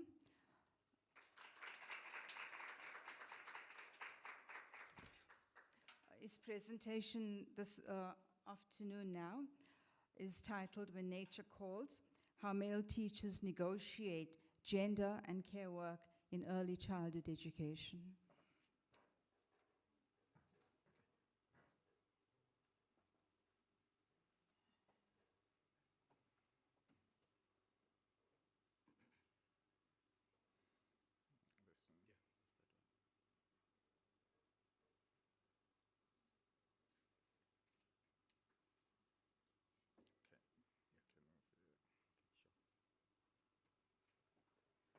Thank you, Chair. I decided to bring the book. So I'm presenting a chapter, I think it's chapter 7 from this book. And I wrote this chapter at the peak of COVID-19. And there was, I think 2 weeks after we returned from the US, and if you still remember. So it's a chapter that is very close to my heart because I wrote it under tough times. So I also would like to give you a background before I get to the study. I'm a qualified ECE educator, got my undergraduate degree studied between 2010 to 2013. And what inspired me to write about men and masculinities is really personal experiences that I've had when I was doing my teaching practice and so on. And I think by that I owe myself a paper, a self-reflexive paper detailing how I've gone through comments, people mocking the field that I was doing, thinking that men are not suitable. So the title of my chapter is When Nature Calls, How Male Teachers Negotiate Gender and Care Work in Early Childhood Education. And the chapter emanates from, I drew data from my PhD, right, which was focusing on masculinity and care. And the study was conducted in Mpumalanga. So for our international guests, we have 9 provinces. So this study was not conducted in KwaZulu-Natal, but it was conducted in Mpumalanga, where how masculinity is constructed in Mpumalanga is slightly different to how it is in KZN. So in Mpumalanga, it's very diverse though, as compared to KZN. Like in one section, you would realize that we have all ethnic groups, and being a man is largely defined by working in the mines, doing manual labor, and also we do have a rite of passage where men go, or young boys go through the rite of passage of becoming men. So let me just jump straight to my chapter. So men who work in ECD are trained to teach from 0 to 9 years. So my degree and the students that I teach who are currently here, we are teaching them to train, we're training them to teach between 0 to 9 years. So in South Africa, 70% of our teachers, both primary and secondary school, are women, with less than 10% who are in ECD. And if you look at the organization OECD, it also shows that in the world, men who are teaching in early childhood education are less than 10%. So, and there's a dearth of male teachers in the early years, and it's due to pervasive gender discourse constructing early childhood education as an occupation for women only, right? And then there's also a paranoia that all men who are seeking to join early childhood education are potential pedophiles. So there's an idea that men join ECE because they have crazy ideas about children, they want to molest them, and so on. So men in the early years are, by implication, thought to be engaging in same-sex relations. So if you are joining in the foundation phase, you are assumed that you are probably gay, or you are probably engaging in same-sex relation. Why? Because teaching in the early years is associated with women, and it's not seen as a realm for men. So this has resulted in men distancing themselves from teaching in early childhood education. And I've been doing this work for my master's and also my PhD. So the citation that you see draws from a paper that I published for my master's in 2020. So, and I want to move to a brief history of men, care, and violence in South Africa. So historically, most black men were migrant laborers in the gold mines. So what I want to do, I want to give you a history that what you see today, the stats where they would say we have an issue of absent fathers, it has a history. So I'm not providing an excuse for absent fathers, but I'm showing you that there is history to this, right? Where fathers left their homesteads, in KZN, in Mpumalanga, and they traveled to the mines. And if others were working in farming areas that were far from home. So that, in a way, men were not participating in what we call intimate care. They were not changing diapers. They were not feeding their kids. So these, the history that I'm giving you, it has implications for what we're experiencing today. So, and also apartheid policies where men were not allowed to move freely across different countries contributed to how care is perceived and constructed by men in this country. So men in South Africa have been reported to have committed acts of violence against women, children, and other men. And also, crime statistics, they attest to this. So for instance, in quintile 2, in the second quarter last year, we had around 10,500 cases of sexual assault.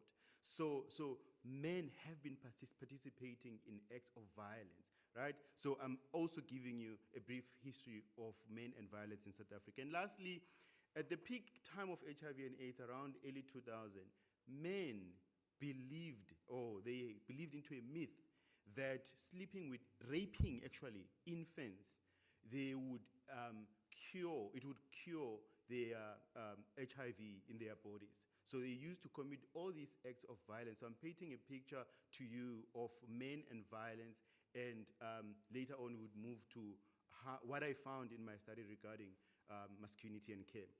So moving to the literature, so care, it's a relational process that involves someone who recognizes the need for care and provide that care. And also the nature of patriarchy, privilege, and gender relations exonerates men from care work. So why? Because looking after kids, teaching young kids is not seen as a job that is good for men or suitable for men. And also even teaching in itself, well, this was a chapter, but in my PhD, I had a section where I was focusing how teaching in its entirety is constructed. So it's constructed around femininity, where men are thought that this is not suitable for you.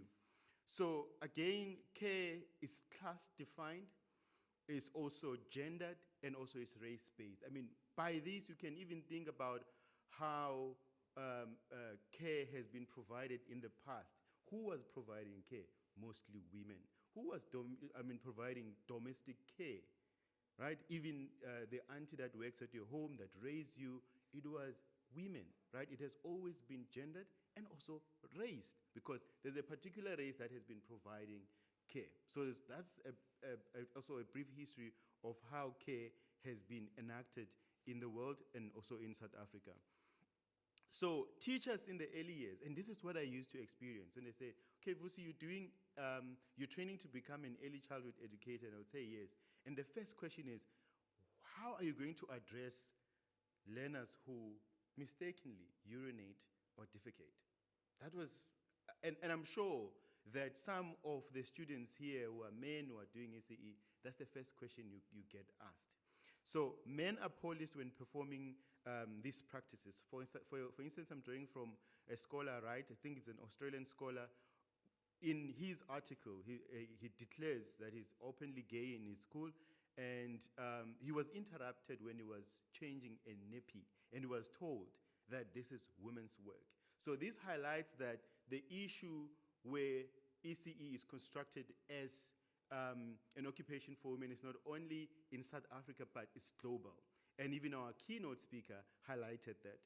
So again, there are various debates and contestation concerning ECE and sexuality. And that's an area that I think it's gaining momentum. We are beginning to write around that. And also we're needing more studies that would focus on gay men who are teaching in early childhood education, because in terms of, and I would use an assumption with men who are heterosexual, we have a lot of literature or studies so far. So Musa and Bana, they also found that student teachers felt teachers who engage in same-sex relations were positioned as caring. So in a study that they conducted, they found that student teachers felt, well, if you are gay, it means you're a gay teacher in the early years. It means you are going to provide care in a much better way. Can you see that how care as a concept is implicated in sexual orientation, in gender, and also, I would argue, race? And as well as class. I mean, we can even touch on class. And then these are the theories that I have used that were assisting me to think about the data and interpret the data. So the first one was Toronto's 4 phases of care. And the first one is caring about, which is seeing and recognizing a need to provide care, taking care of, which it entails building on the accepted responsibility of care.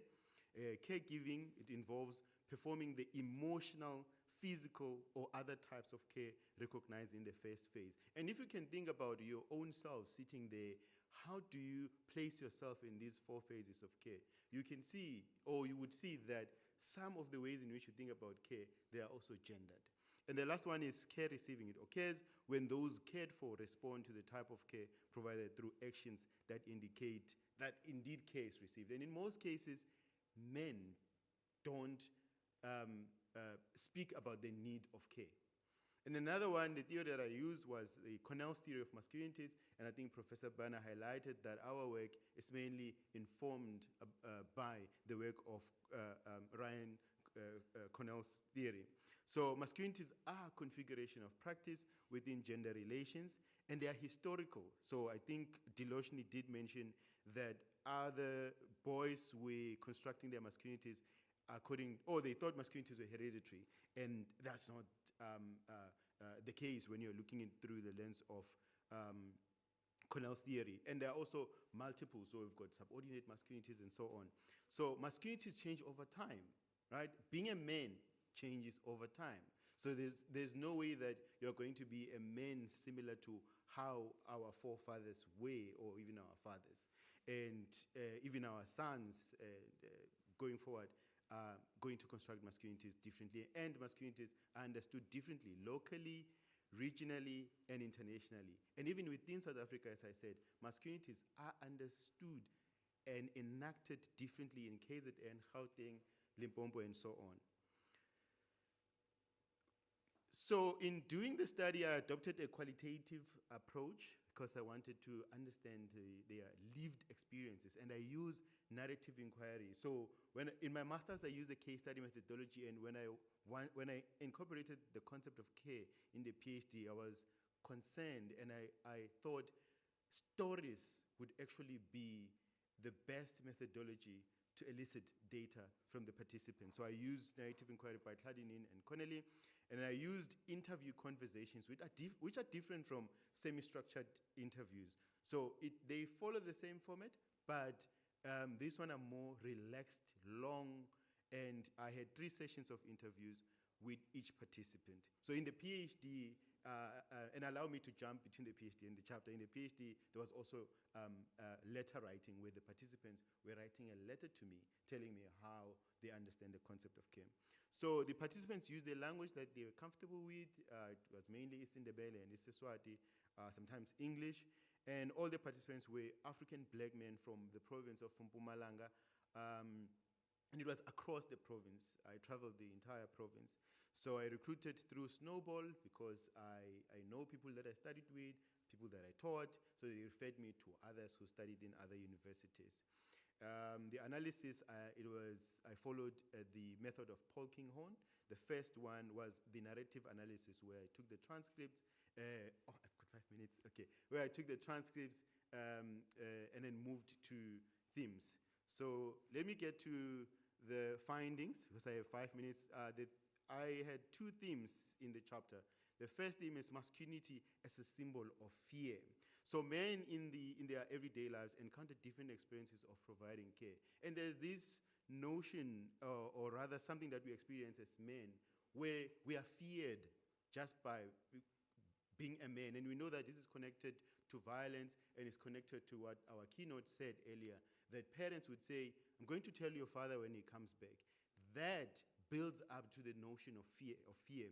So men, and I interviewed 13 participants. So I realized, or I found that men devise strategies to navigate the challenges, such as children who accidentally urinate or defecate, hence my title, When Nature Calls. So the strategies are informed by context and gender construction, how gender is constructed in that area.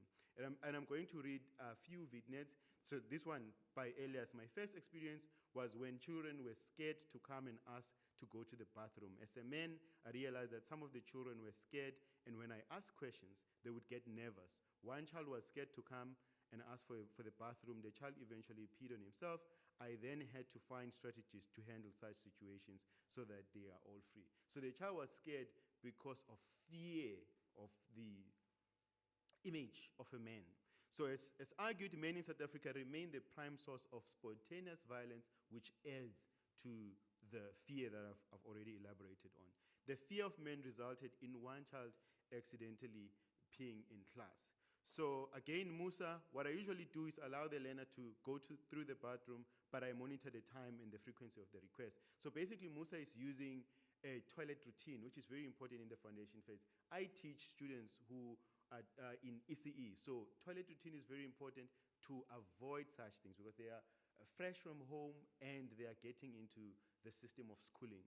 So the strategies used, for instance, by Musa, it shows a positive act of care, which is quite rare amongst men. And it also deconstructs the notion that men do not care. Men do care, but patriarchy prevents men from providing care. And the strategies used are grounded on care. So the second thing was policing masculinity. So findings reveal that men seldom, if ever, physically bath learners. So because these were participants in rural schools, and I know that in other contexts it doesn't happen. When a child accidentally pees or defecate, teachers would provide water in a bathtub so that the child can clean up, because if you're sending the child home, there's no one at home to receive the child. So this is a practice that normally happens in our townships and also deep rural areas. So the teachers, they fear being accused of child molesting. Instead, they provide bathing items and vocally guide the learners to clean up.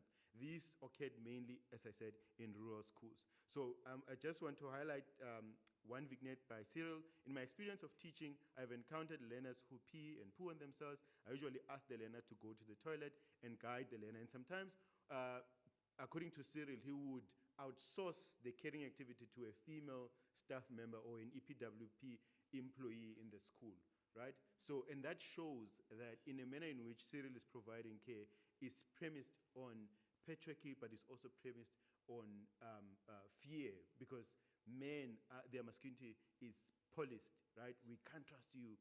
There's that notion, we can't trust you around children. So I will just jump to the last one because I know I don't have time. I'll just jump to the discussion and conclusion. So early childhood education is an occupation that requires a comprehensive understanding of care.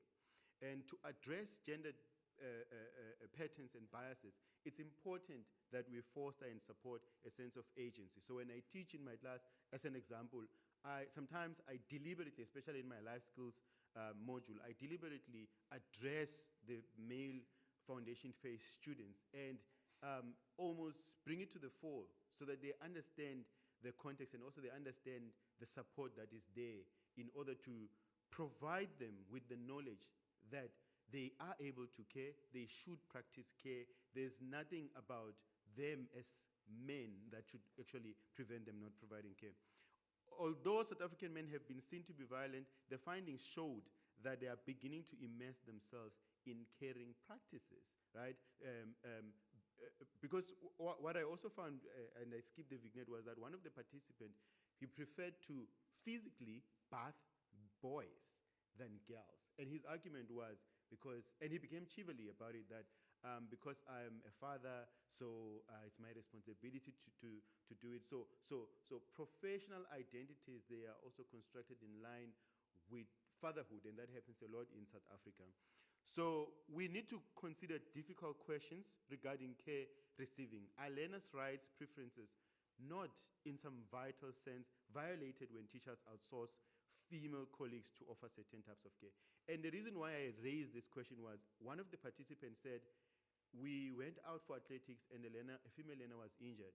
When I outsourced a female teacher, the learner cried and said, I want to be assisted by my male teacher, regardless of what everyone else think about it. So that's why I'm raising the question that are we not violating the learner's rights or preference to be cared for, or in terms of who should provide care for them? Lastly, the findings in this chapter suggest that although male teachers can see the need for care, which is caring about, drawing from Toronto, and often take up the responsibility which is taking care of to address the need, their caregiving remains gendered.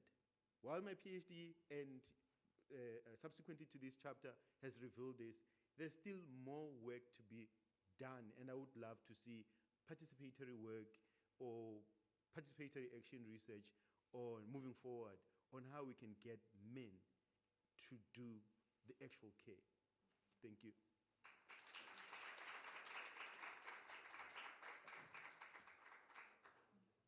Sorry, Dr. Musa. Sorry, Vusi, you could take your seat here now. We're going to have question and answer. Thanks. Could I also call Diloshni and Dr. Janak to the front as well?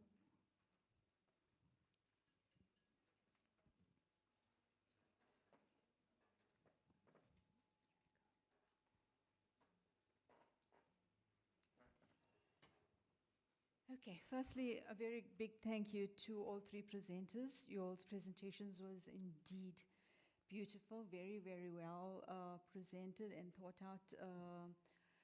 The data sets were extremely, extremely engaging and interesting, and I'm sure you all will agree with me. And I hope that you have made points, you know, that you want to address, and you've also listed down some questions.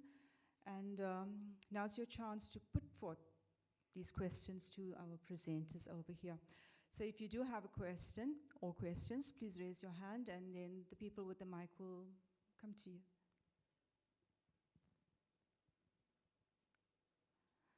Please do ask questions, because these people over here want to answer your questions.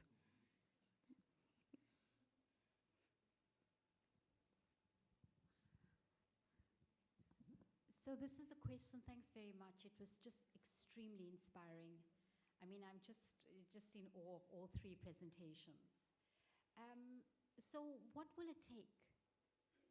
All of you end with the statement about addressing the gendered nature of care. With Vusi, with Diloshni, you address the need for teachers' involvement in gender-sensitive work, understanding masculinities, and of course a similar argument being made. And I'm asking that question because I was particularly struck by Vusi's positionality in the university in teaching that life skills module, which you mentioned. And it struck me that does it take a gender champion to do gender advocacy? And if that is the case, are we all supposed to be advocates of gender equality? And is that actually possible?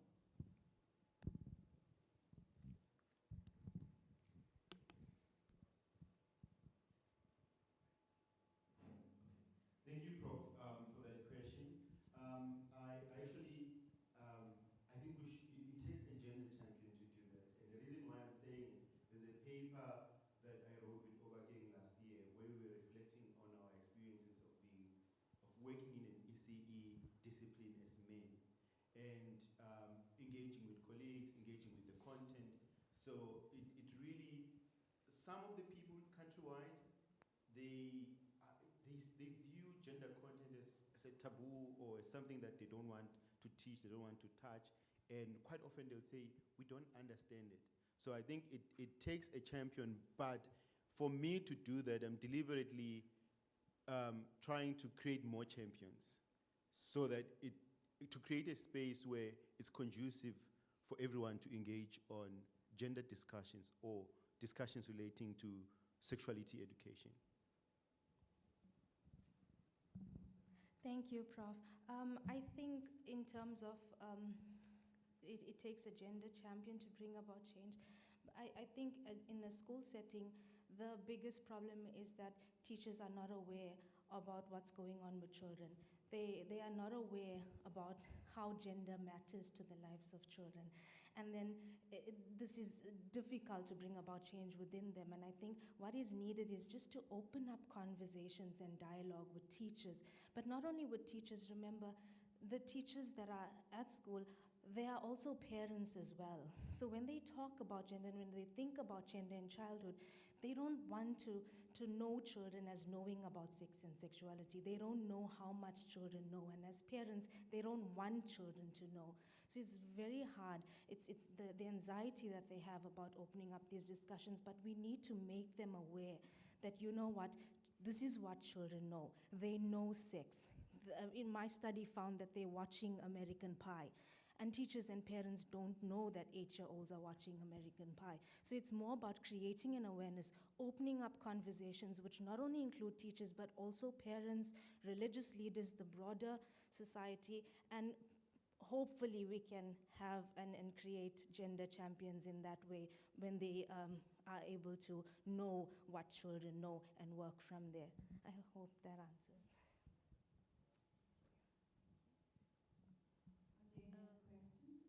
I think just to add to that, just to add to Dr. Msiza and Dr. Govinder's statement, in relation to what I've presented as well, I think, that is why I've made the case for the new feminist materialist way of theorizing. It's because sexuality, issues of sex and sexuality are not confined to the four walls of a classroom. Young children, even when traveling, can see a billboard, for example, and see sexuality on that, or sex on it. And so this idea of teachers concealing or silencing sex and sexuality in the classroom is actually doing much more damage, when in fact sexual literacy should be encouraged in simple ways. Not necessarily in complicated ways. Simple things, for example, educate young children about what is a good touch and a bad touch, so that they will know in future when this happens to them, if they're exposed to a bad touch, this means it's violence. So yes, definitely it requires reimagining the way we come to conceptualize teachers' childhood sexuality. Thank you. Thank you so much for all your wonderful presentations. I really enjoyed. And one finding, I think it's from Dilo's presentation, that particularly relate to me is there was a boy who likes to play with girls, and the teacher wanted to correct that in a sense, which reminded me of my own childhood, because I always liked to play with girls. But it was an ignored area by the teachers. Like, no one ever picked this up as an issue, but I did experience lots of discrimination, and other children will call my names because I play with girls only.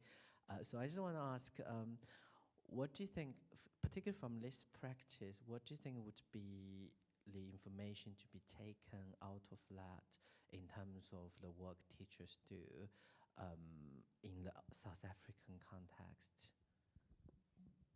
Yeah, so there is policy in place, like I said, the South African Schools Act, which which advocates for non-discrimination and sexual diversity, but it seems like teachers are somewhat ignoring that, and they're not able to see sexual diversity. They just think, okay, this little boy is playing dress up, but they're not understanding sexual diversity, they're not understanding gender, and I think that's where education and teacher training comes in. where we need to tell teachers that these are the things that you need to be aware of, and it comes under sexual diversity. It should not be ignored or not be thought of as something that's playful. It should be something that should actually be embraced.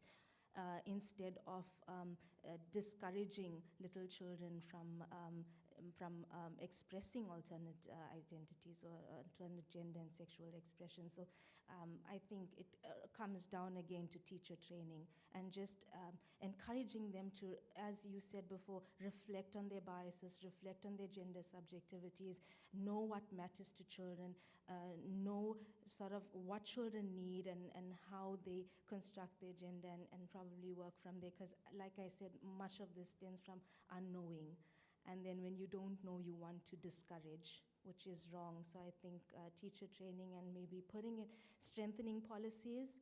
Also, the school has its own, they set up their own policies in terms of code and conduct, but also including sexual diversity within the school's policy, because I don't know if these teachers are going back to the Department of Education policy and the Constitution itself. It seems like they're ignoring Constitution, which is wrong.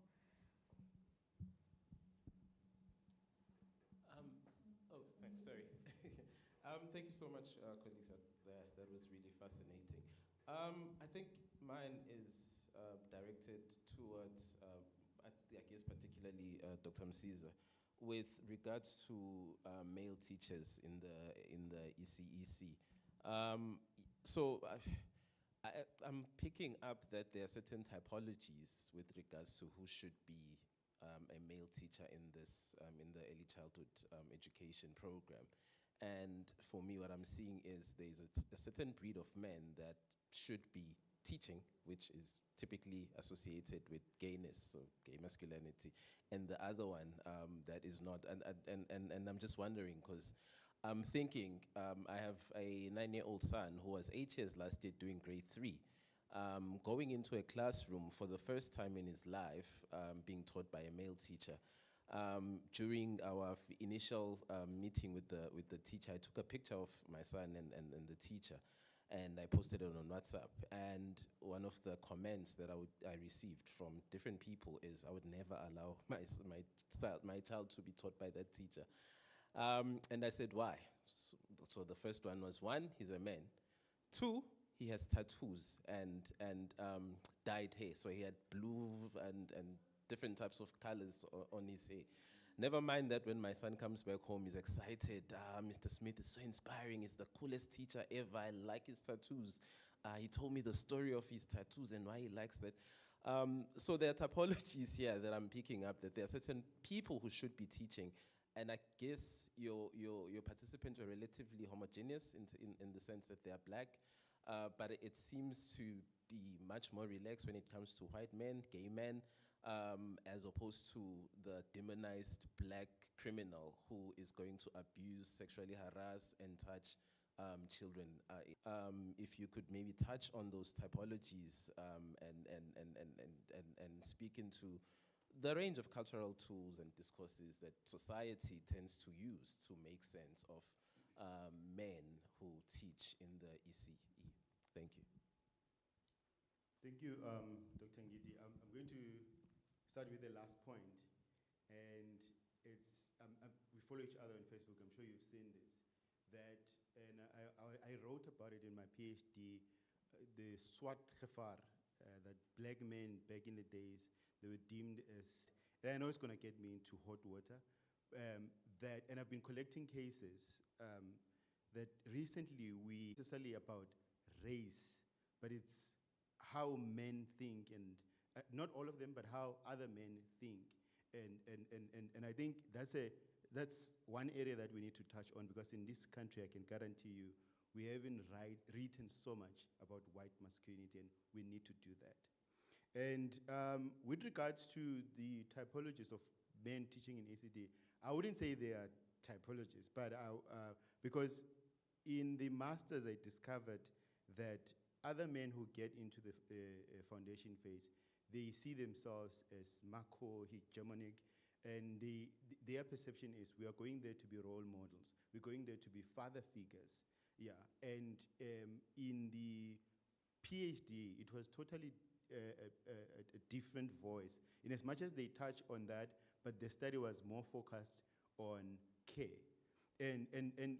The manner in which they understood care, it was still premised on that. One would say, I'm a father, so I provide care.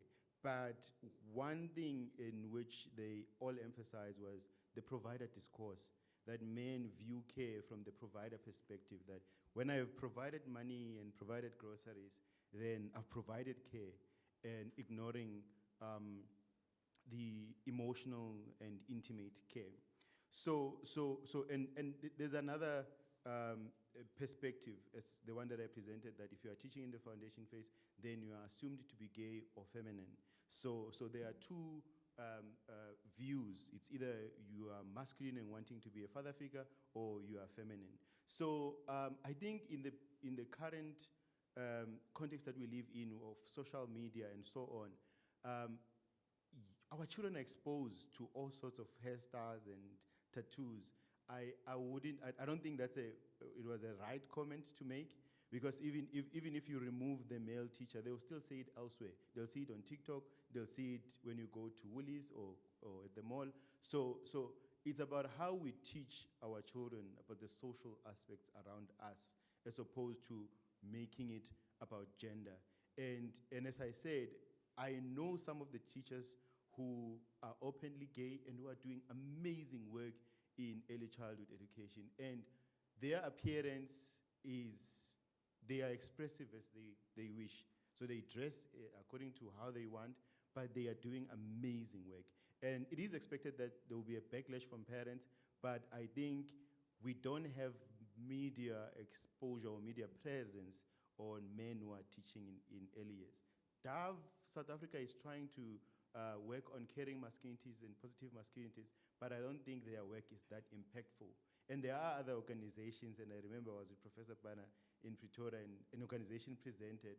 And when I left there, I was confused, because I asked myself, how can we drive, or why should we leave the work of transformation to men who are hyper-masculine? I'm not going to elaborate that. I think you get it. Yeah, thank you. Thank you very much, our presenters. Are there any other questions? Or yes, we have just one more. Good morning.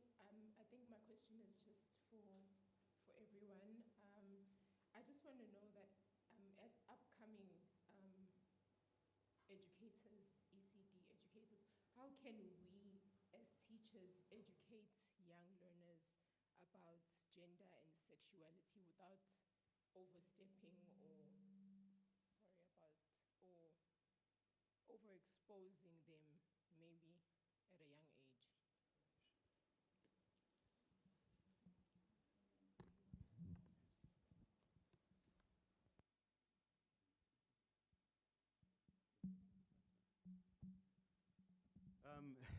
Mayua. Yeah, so Mayua is one of my students. In my view is, I don't think there's overstepping, but you have to pitch the content at their age. And it shouldn't be explicit. So there are certain ways that you can't use with children. But I think they deserve to know about different types of families. So for instance, what I raised earlier, that there are certain groups who are advocating for family values. Obviously, they are advocating for nuclear family. They are premising that on heteronormative discourse. So I think in teaching young children, we should be open-minded. We should pitch it at their level. And we should, and it's the little things when you are working with children. For instance, the pink chair. So I always feel that's the best teaching moment, where you can just tell them that this is just a color. It remains the chair, but it's a color, right?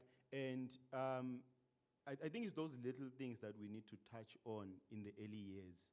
Basic things that build up to patriarchy. We can address that. And one example that I usually make in my classes is, if I were to take one child after giving birth, a boy, I take the boy child to an island, and I tell the boy that you're a girl, and this is how you should behave. that boy child will grow up behaving in that way, because gender is socially constructed. So when we are teaching, we need to pay attention to those little things, and I think they would contribute positively as we move forward. So just to add to Dr. Caesar's answer to your question, also in ECD classrooms, we have designated learning corners. So this issue with toys, for example, boys too can play with Barbie dolls, and you know, it's not just, it shouldn't be seen as gendered.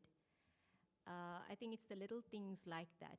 For example, in one of the studies that I set out to do, the data revealed that in, for example, role-playing,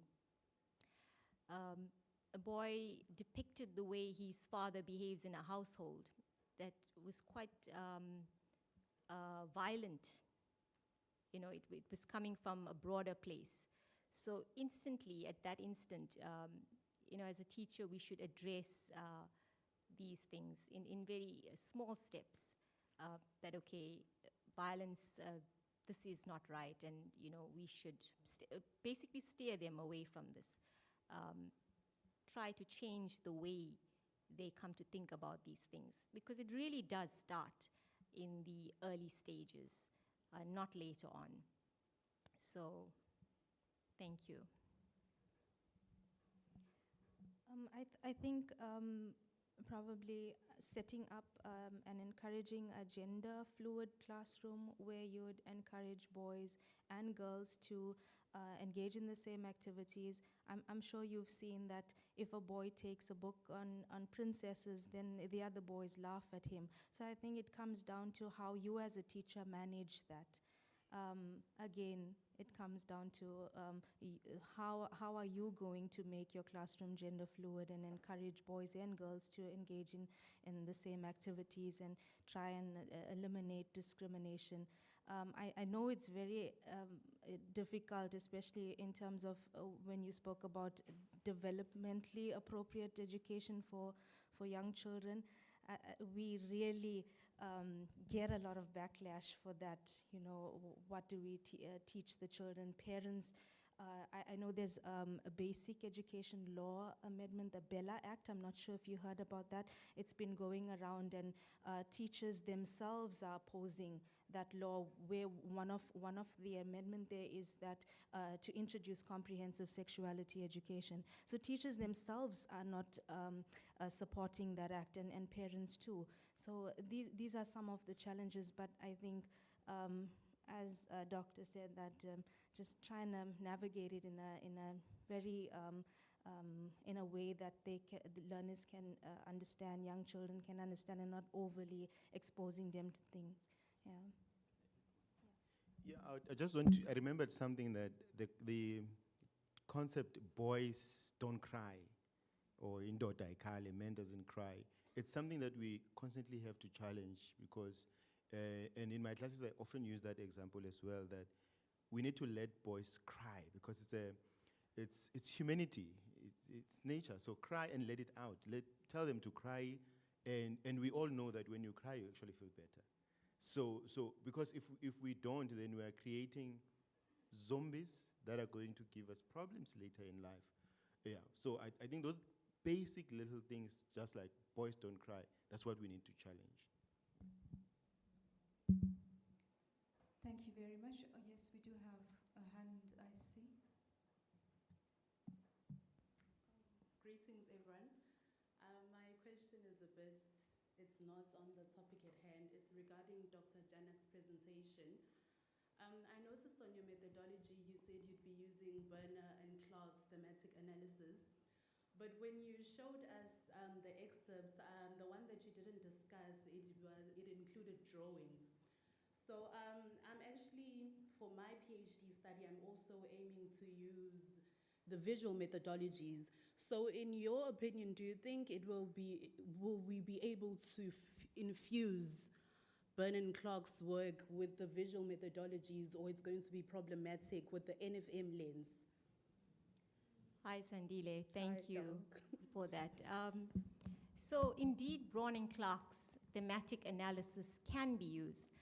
But I would suggest you use it with the ethological toolkit that is suggested by the work of Fox and Aldred, because it is only with that that you'll be able to identify the materialist concepts like territorialization, the affective flows produce assemblages. You will be able to identify through, for example, what human and more than human entities are coming together in this particular drawing. So Browning-Clarke's is very important because it's a thematic analysis. You analyze your data according to broader themes. But from these broader themes, you will narrow it down further with the Deleuze and Guattarian concepts that comes from the toolkit proposed by Fox and Aldred. So I hope that makes sense. Thank you very much, it does. Thank you very much. Thank you very much. We are actually running a lot behind time, but I will allow one more question and then we will close the session. Yes, please. Oh, thank you. Based on Dr. Msiza's assumption that in a case where learners would urinate themselves in the presence of male teachers, as male teachers, we should like vocally guide them on how to clean up themselves, or maybe ask one of the school workers to assist them in cleaning up themselves. So I'd like to ask if maybe, like considering if the school lack resources such as those workers, what happens in a case if the school doesn't have that worker and the child seems too vulnerable and seems unable to get the gist of you telling them how to actually clean up after themselves? Do you like leave the kid like that, or you just take it upon your means to actually clean up after the kid without like regarded as being that you are molesting the kid or something? Okay, thank you, Loz. Let me start by clarifying that I'm not the one who stating that. These are the findings. I interviewed people and they shared how they navigate through such incidents. So I was presenting the findings of the research, right? And there's another vignette that I didn't show up. I think I skipped it, where a teacher said, or did I read it? Yeah, said, I inform the parents or inform the principal. So in South Africa, around teachers and care, the policy is not that clear. But normally what happens is a teacher would call the parent through the office and inform them that there is this incident. And then the parent will come to the school and either take the child at home. So what happens is the teachers that I interviewed are based in rural schools, and some of them are really like deep rural schools where there's one school in the area and kids are transported by buses. So for them, for teaching and learning to continue, they take it upon themselves to get water so that the child can bath, clean up. And normally in such schools, as I was engaging with the participants, they keep clothing items. They lost and found, there's a lost and found box, and there are also new clothing items that are donated. When such incidents take place, the child will be guided to bath and given new clothes. So that's an ethnic of care, and also it's for teaching and learning to continue. And lastly, the fact that there's no one at home. You can't send the child alone to go home because they have to travel long distances. Thank you very much. You've been a most attentive lot of students. And as you can see, the number of questions we had attests to the importance of the 3 presentations that we've had here this morning. So well done to all of you for asking those questions, and well done to our presenters as well.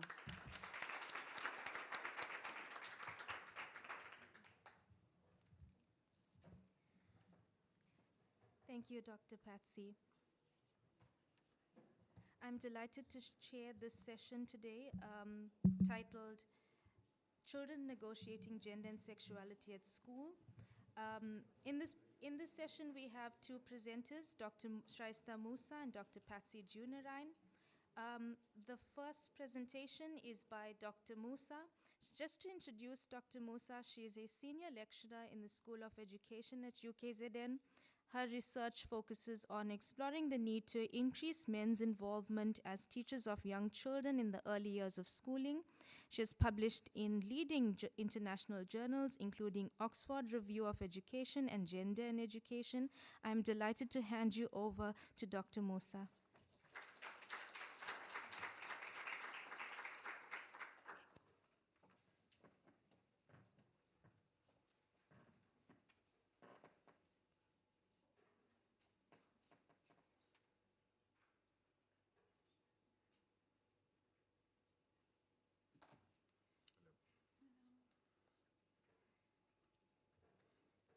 This one.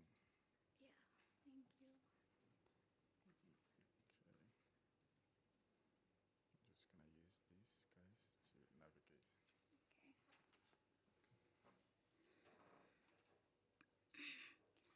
Okay, thank you, Dr. Govender, and thank you to the organizers and Prof. Bana for the opportunity to present this study at this important and very timely conference. Okay, I want to begin this presentation by asking these two very important questions. Firstly, why are there so few male teachers in early childhood education in South Africa? And conversely, why are there so many female teachers in ECE? Clearly, this overrepresentation of women and underrepresentation of men is gendered. Gender and work in ECE is problematic and it thus requires our attention. But this gendered organization of work and labor is not in ECE is not contained in South Africa alone. Globally, statistics reveal that between 2 and 3% of teachers in ECE are men.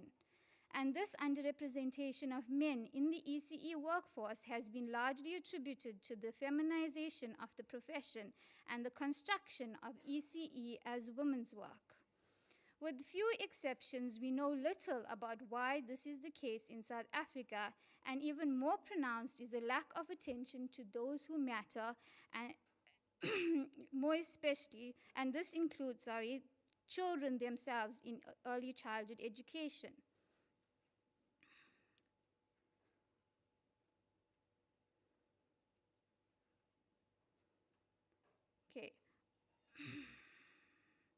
Okay, so in this qualitative study, we explore how a group of South African preschool children and their teachers perceive teachers who identify as men or women.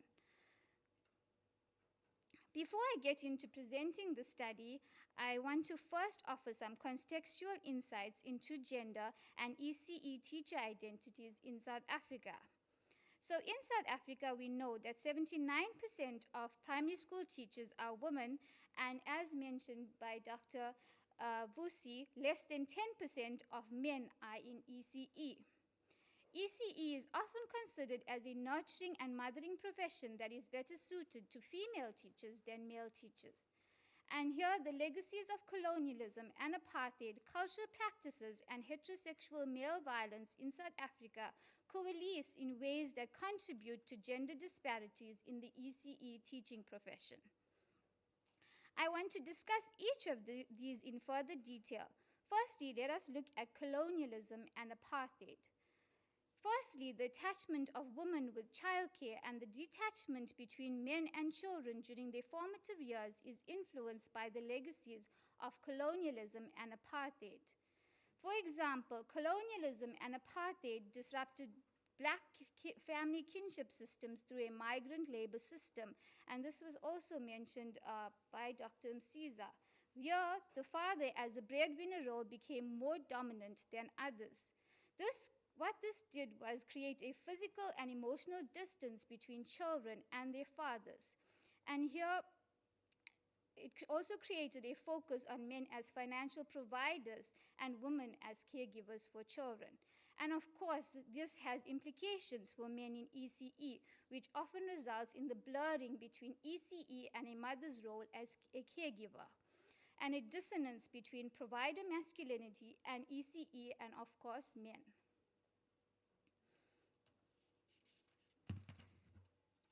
Secondly, secondly, the high levels of absenteeism the high levels of absent fathers in the country are sometimes attributed to cultural practices of ilobola and inhlaulo. So here, fathers who are unable to pay financially for these cultural practices often withdraw from the lives of their children, or they are denied access to their children. And this, of course, is exacerbated by the country's high levels of unemployment. The intertwining roles of mothers as primary caregivers, the conflation of ECE with motherhood, and this absence of fathers in child rearing in South Africa have reinforced the perception of ECE as predominantly the domain of women, and it is often seen as incompatible with the role of men. Additionally, African systems of patriarchy, where men are heads of the household together with the practice of ukuhlonipha, have implications on male teacher identities. And here research has shown how male teachers, South African research has shown how some male teachers in the country assert their masculine authority over high school boys by using corporal punishment, and boys also react violently to male teachers. And this practice of ukuhlonipha at school has implications for men who teach in ECE. For example, men in ECE are stigmatized and emasculated for being weak and scared to teach high school boys, which is seen to be a step down in power. Lastly, in the South African context, there's a prevalence of heterosexual male violence, and this is used to question the motives of heterosexual men who teach or aspire to teach in ECE. And here, these heterosexual men are regarded as having ulterior motives for teaching young children.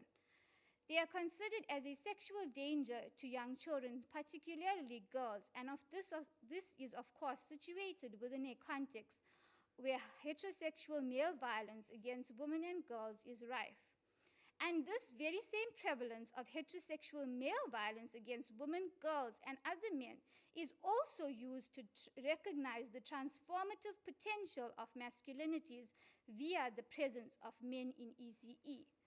Men's presence in ECE is recognized as having the potential to disrupt harmful patterns of masculinity in the country in favor of caring and gender progressive versions of masculinity. Having offered some contextual insights into ECE and teacher identities, I will now move on to discussing the actual study. So this study was conducted in a preschool classroom that had one male preschool teacher as well as one female preschool teacher in a primary school in KwaZulu-Natal. Despite changes to racial dynamics in schools in the post-apartheid era, particular schools like the one under study often reflect their history and are racialized. So under the apartheid, the school that we conducted this study in was an Indian-only primary school. So the learner racial demographics of the school had transformed from the apartheid era to comprise of predominantly black learners and a smaller percentage of Indian learners. However, the teacher racial demographics at the school still comprises of predominantly Indian teachers. So we interviewed, the sample consisted of 26 preschool children, 13 boys and 13 girls, one male preschool teacher and one female preschool teacher. The data collection instruments we used were drawings and focus group discussions with the preschool children, semi-structured individual interviews with the preschool teachers, and observations of both the preschool children as well as their teachers. Okay. As mentioned before, the research context reflects the dynamics of an Indian-only school under apartheid, more specifically in relation to the number of Indian teachers as well as some Indian learners and Indian parents. So this racial combination of both Indian and black teachers, learners and parents at the school was perceived by Mr. Gumede, who was our male preschool teacher in the study, to problematize his identity as a black male ECE teacher. This racial tension between Indian and black South Africans that Mr. Gumedia talks about can be linked to the July 2021 riots, which were characterized by widespread looting of businesses, particularly in the KwaZulu-Natal province of South Africa, within which the school is situated. In Phoenix, which is an area that is numerically dominated by Indian South Africans, the riots had gained significant attention due to incidents involving Indian South Africans and black South Africans. Described as individuals involved in looting, some black South Africans moving through Phoenix were targeted by vigilantes, leading to physical attacks or fatalities. Accounts of these incidents created significant social turmoil and temporarily posed a risk of sparking a racial conflict within South Africa. So it is due to these July riots, we argue that this socio-political context of racial tensions between Indians and blacks that underpins Mr. Gumedia's belief that he would encounter less interrogation about his presence as a male ECE teacher if he worked at a school that was comprised only of black learners, teachers, and parents. In this next finding, toileting practices were observed to be organized according to matching the gender of children with that of their teachers.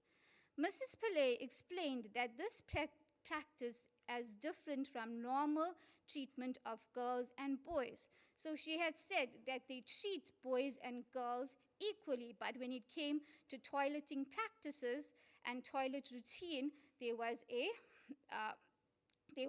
gender matching that occurred in terms of the female teacher would accompany the female children to the toilet and the male teacher would accompany the male teacher to the toilet. And Mrs. Pillay explained this, Mrs. Pillay framed her argument within a female protectionist discourse that is premised about a broader South African context of heteropatriarchal male sexual violence in the country. So here she argues that it is problematic for a male teacher to administer care to girls in toilet spaces due to this socio-political context of heteropatriarchal male violence and especially heterosexual violence against girls and women in the country.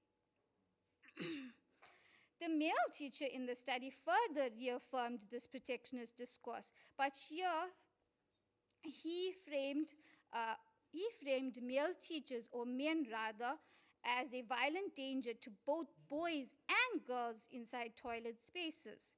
It is evident how the male teacher draws upon a gender binary to frame female teachers as mothers and male teachers as violent, which he believes makes it acceptable for female teachers to administer physically intimate forms of care to both boys and girls, but it is not acceptable for male teachers to do the same. Interestingly, when we asked the preschool children about who they would choose to administer an intimate form of care, the children's prevalent response was often based on gender matching. However, these responses did not appeal to protectionist discourses that construct the male teacher as violent, as both boys and girls indicated that they could or would choose their male teacher to help them. So here, even though, sorry, I didn't change the slide.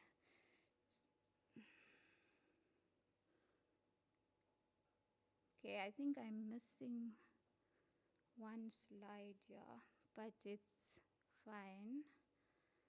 Okay, so let me just explain what that slide was about. So I asked the female learners who they would choose to help them if they needed assistance in the toilet, and one of the girls said, "I would choose ma'am." So that's relating to a gender matching discourse. Then I asked her, "Could you also choose sir? Could sir also help you in the toilet?" And she said yes. Okay, and then common responses were why would you choose ma'am and not sir? And many of the girls would say, because I love ma'am. And then one of the boys said, it's because sir will let me go to the toilet. And what I found in the observations was that the male teacher was often more lenient in terms of sending the learners out to use the toilet, because there's a problem with kids going out to use the toilet and playing with the water in the toilet. So the female teacher was often reluctant to send the students out to go to the toilet. But this male child said, I will choose sir because he will allow me. So it was rather individualized preferences rather than stating any form of protectionist discourse that wouldn't allow them to go to the toilet. Okay, so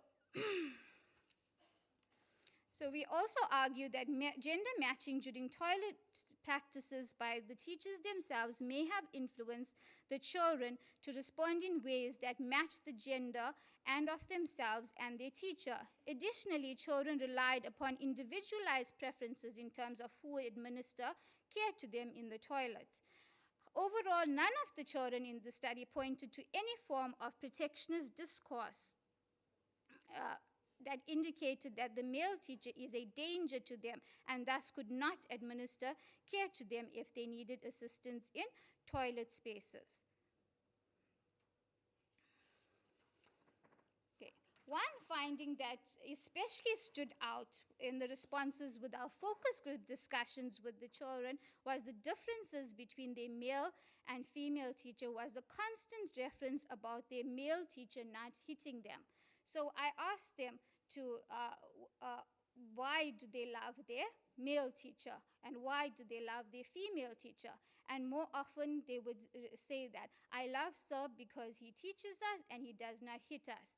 But when they spoke about the female teacher, they would say, I love ma'am because she's nice, she teaches us, but they never mentioned that she does not hit us. Okay, so there was a constant reference to the male teacher not hitting them, even in the drawings. So here I asked Karabo, what did you draw here, Karabo?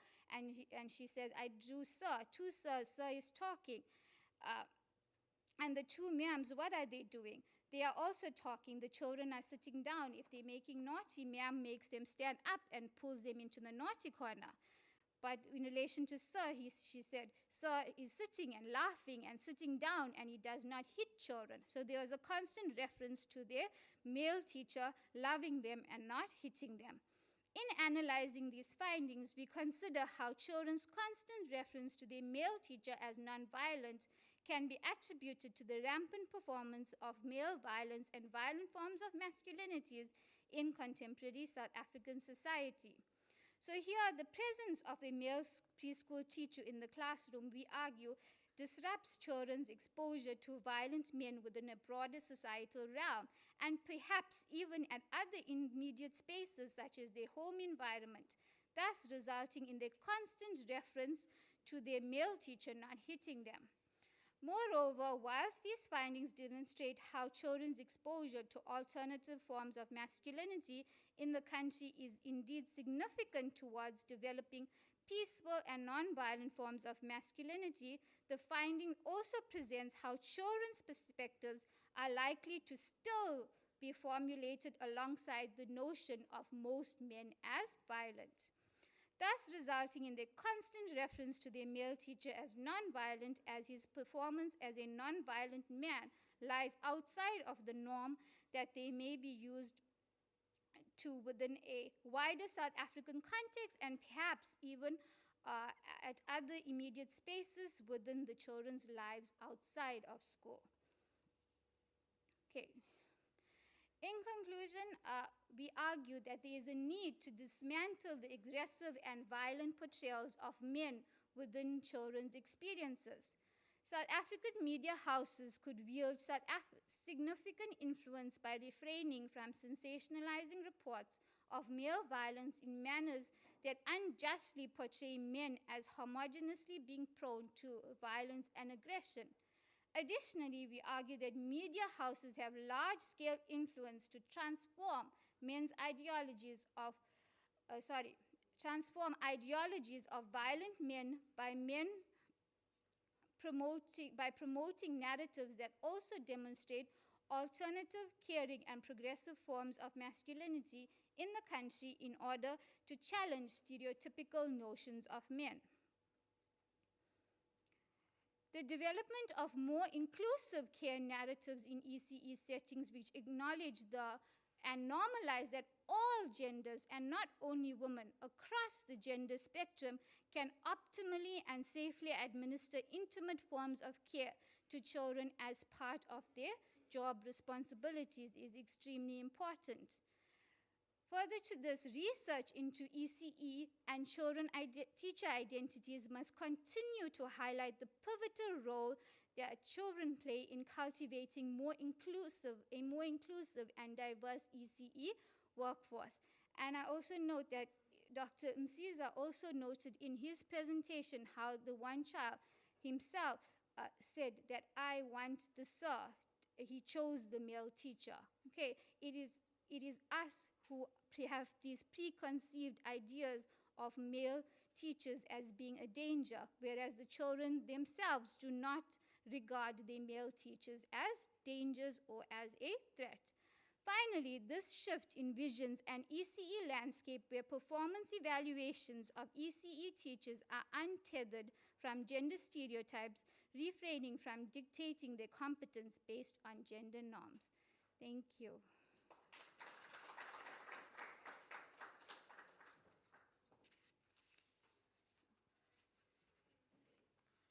Thank you, Dr. Musa, for that insightful presentation. We will now break for lunch. It would be an hour until 2:15. Lunch is on level 2.